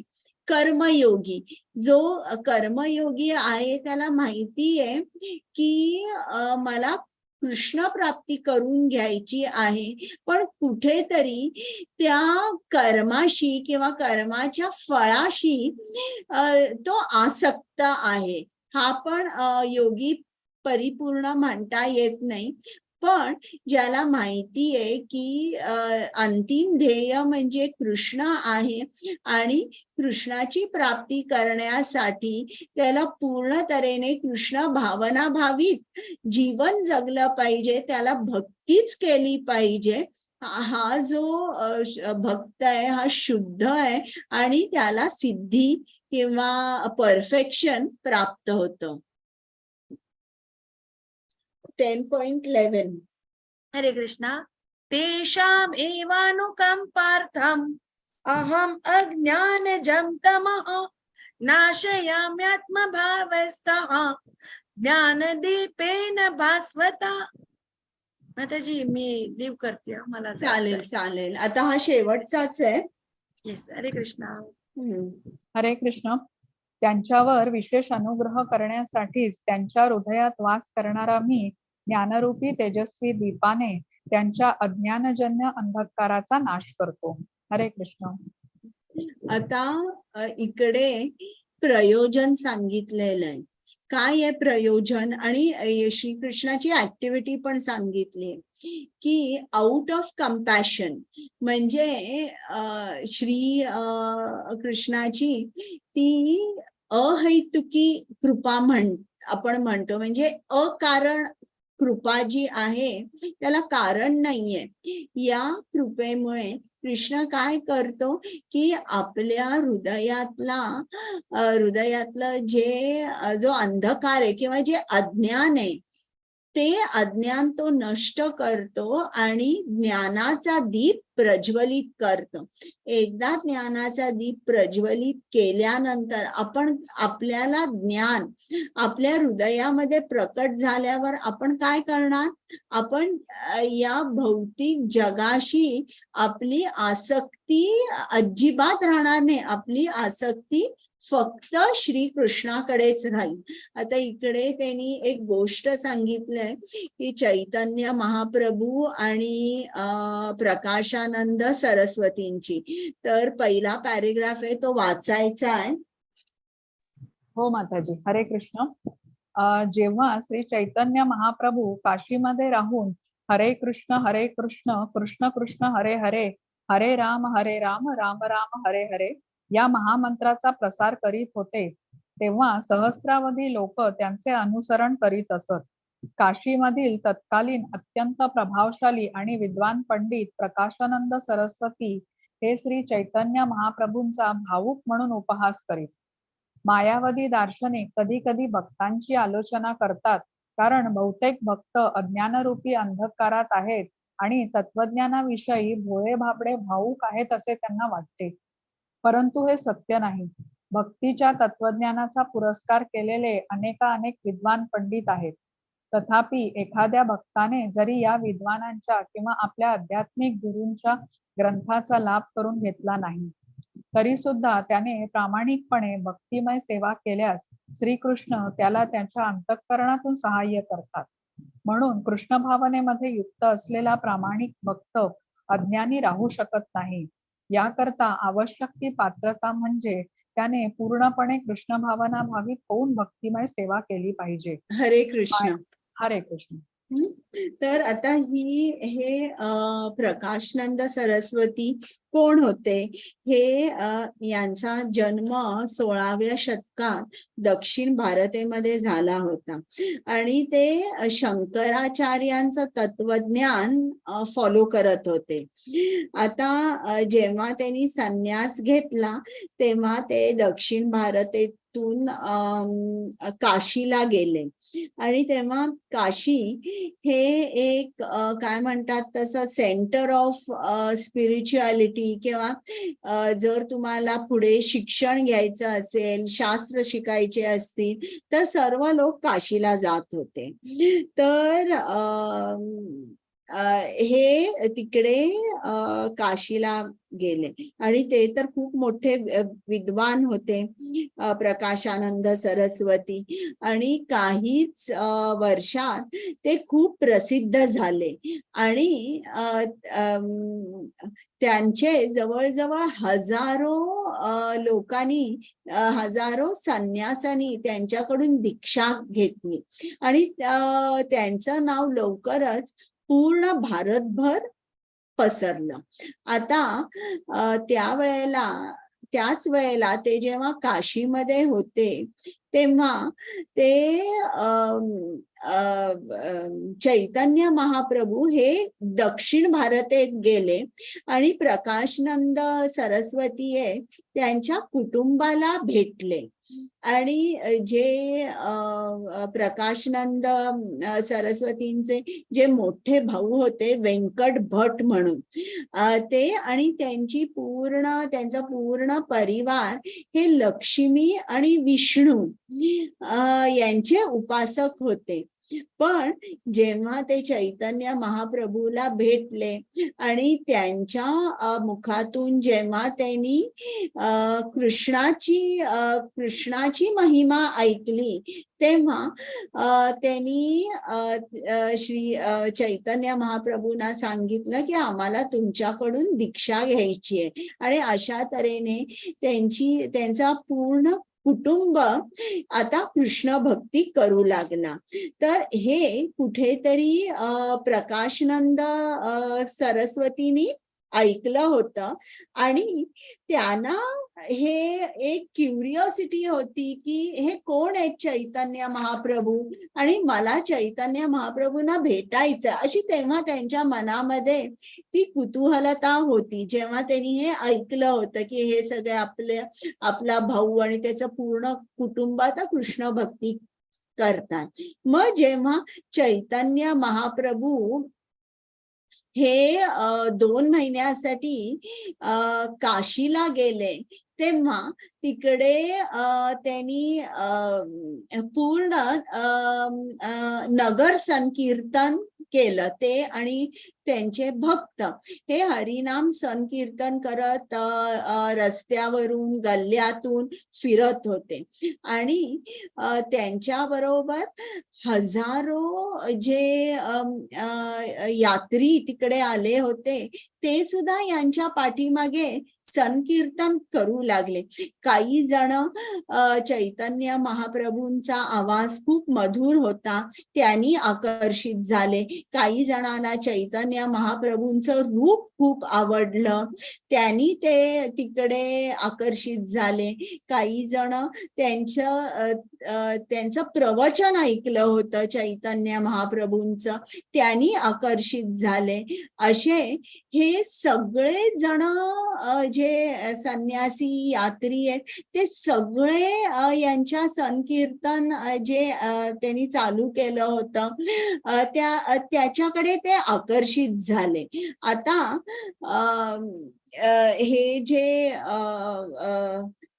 प्रकाशनंद सरस्वती आहे त्यांना माहिती होतं की चैतन्य महाप्रभू हे वैष्णव संन्यासी आहे.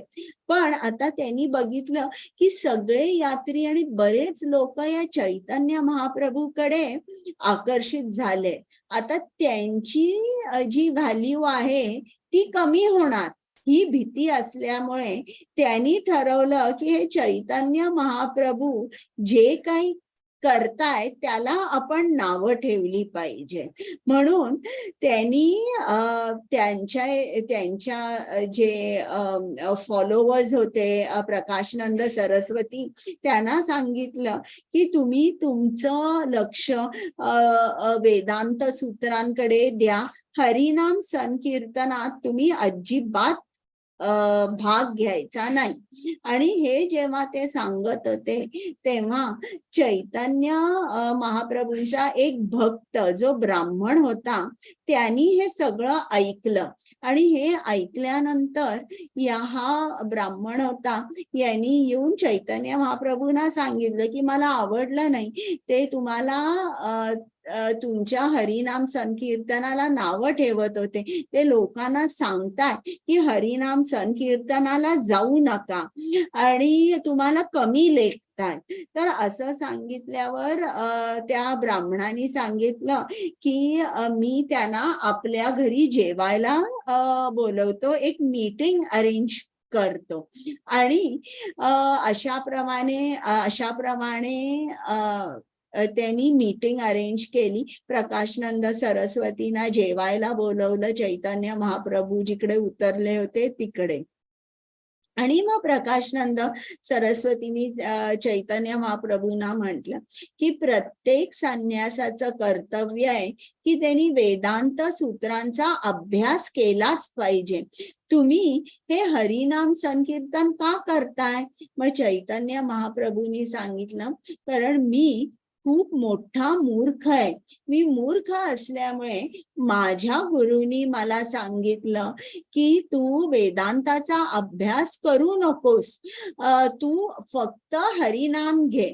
आणि त्याच्यामुळे मला असं वाटतंय की मी ज्ञानी नसल्यामुळे मला एकच हा मार्ग आहे की मला हरिनाम संकीर्तन हे केलं पाहिजे.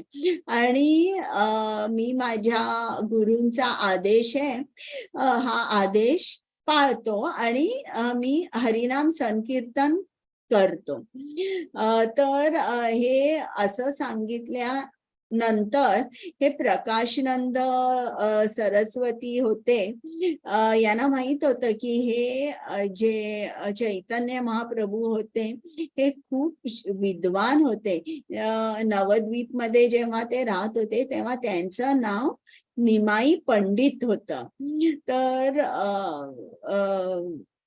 हे जेव्हा त्यांना माहिती होतं चैतन्य महाप्रभू कोण होते, पण आता हे चैतन्य महाप्रभू असं म्हणताय की मी मूर्ख आहे, मला वेदांत सूत्रांचा अभ्यास मी करू शकत नाही, म्हणून मी हरिनाम घेतो. आणि मग असं जेव्हा त्यांना समजलं की हे किती मोठे आहेत पण हे काय बोलताय, मग तेव्हा त्यांना लक्षात आलं आणि त्या एका भेटीने त्यांच्यामध्ये सुद्धा ट्रान्सफॉर्मेशन झालं आणि नंतर त्यांनी सुद्धा चैतन्य महाप्रभूंची दीक्षा घेतली.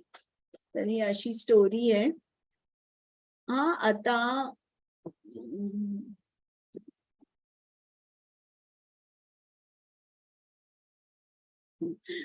याच 10.11 मधला शेवटचा पॅरेग्राफ आहे ना, लाखो जन्मात झालेल्या प्राकृतिक संसर्गाच्या प्रदूषणामुळे तो वाचायचा आहे.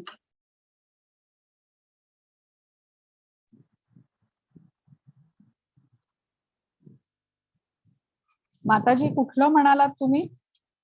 शेवटचा पॅराग्राफ आहे का? लाखो लक्षावधी जन्मात. हरे कृष्ण. लक्षावधी जन्मात झालेल्या प्राकृतिक संसर्गाच्या प्रदूषणामुळे मनुष्याचे हृदय विषयरूपी धुळीने आवृत्त झालेले असते.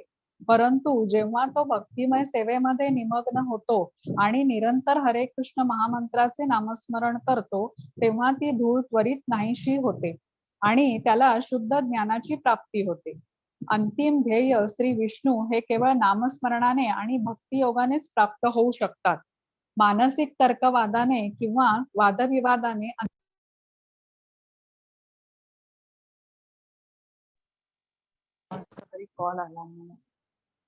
अंतिम ध्येय श्री विष्णू हे केवळ नामस्मरणाने आणि भक्तियोगानेच प्राप्त होऊ शकतात. मानसिक तर्कवादाने किंवा वादविवादाने अंतिम ध्येय प्राप्त होऊ शकत नाही. शुद्ध भक्ताला आपल्या भौतिक आवश्यकतांविषयी चिंता करण्याचे मुळीच कारण नसते. जेव्हा तो आपल्या अंतःकरणातील अंधकाराचा नाश करतो, तेव्हा त्याला प्रेममयी भक्ती सेवेमुळे प्रसन्न झालेले भगवंत त्याला सर्व काही आपोआपच पुरवतात. हेच भगवद्गीतेच्या उपदेशांचे सार आहे. भगवद्गीतेच्या अध्ययनाद्वारे मनुष्य भगवंतांना पूर्णपणे शरण जाऊन शुद्ध भगवत भक्तीमध्ये युक्त होऊ शकतो. जेव्हा भगवंत भक्तांचा भार आपल्यावर घेतात, तेव्हा तो सर्व प्रकारच्या भौतिक प्रयासातून पूर्णपणे मुक्त होतो. हरे कृष्ण.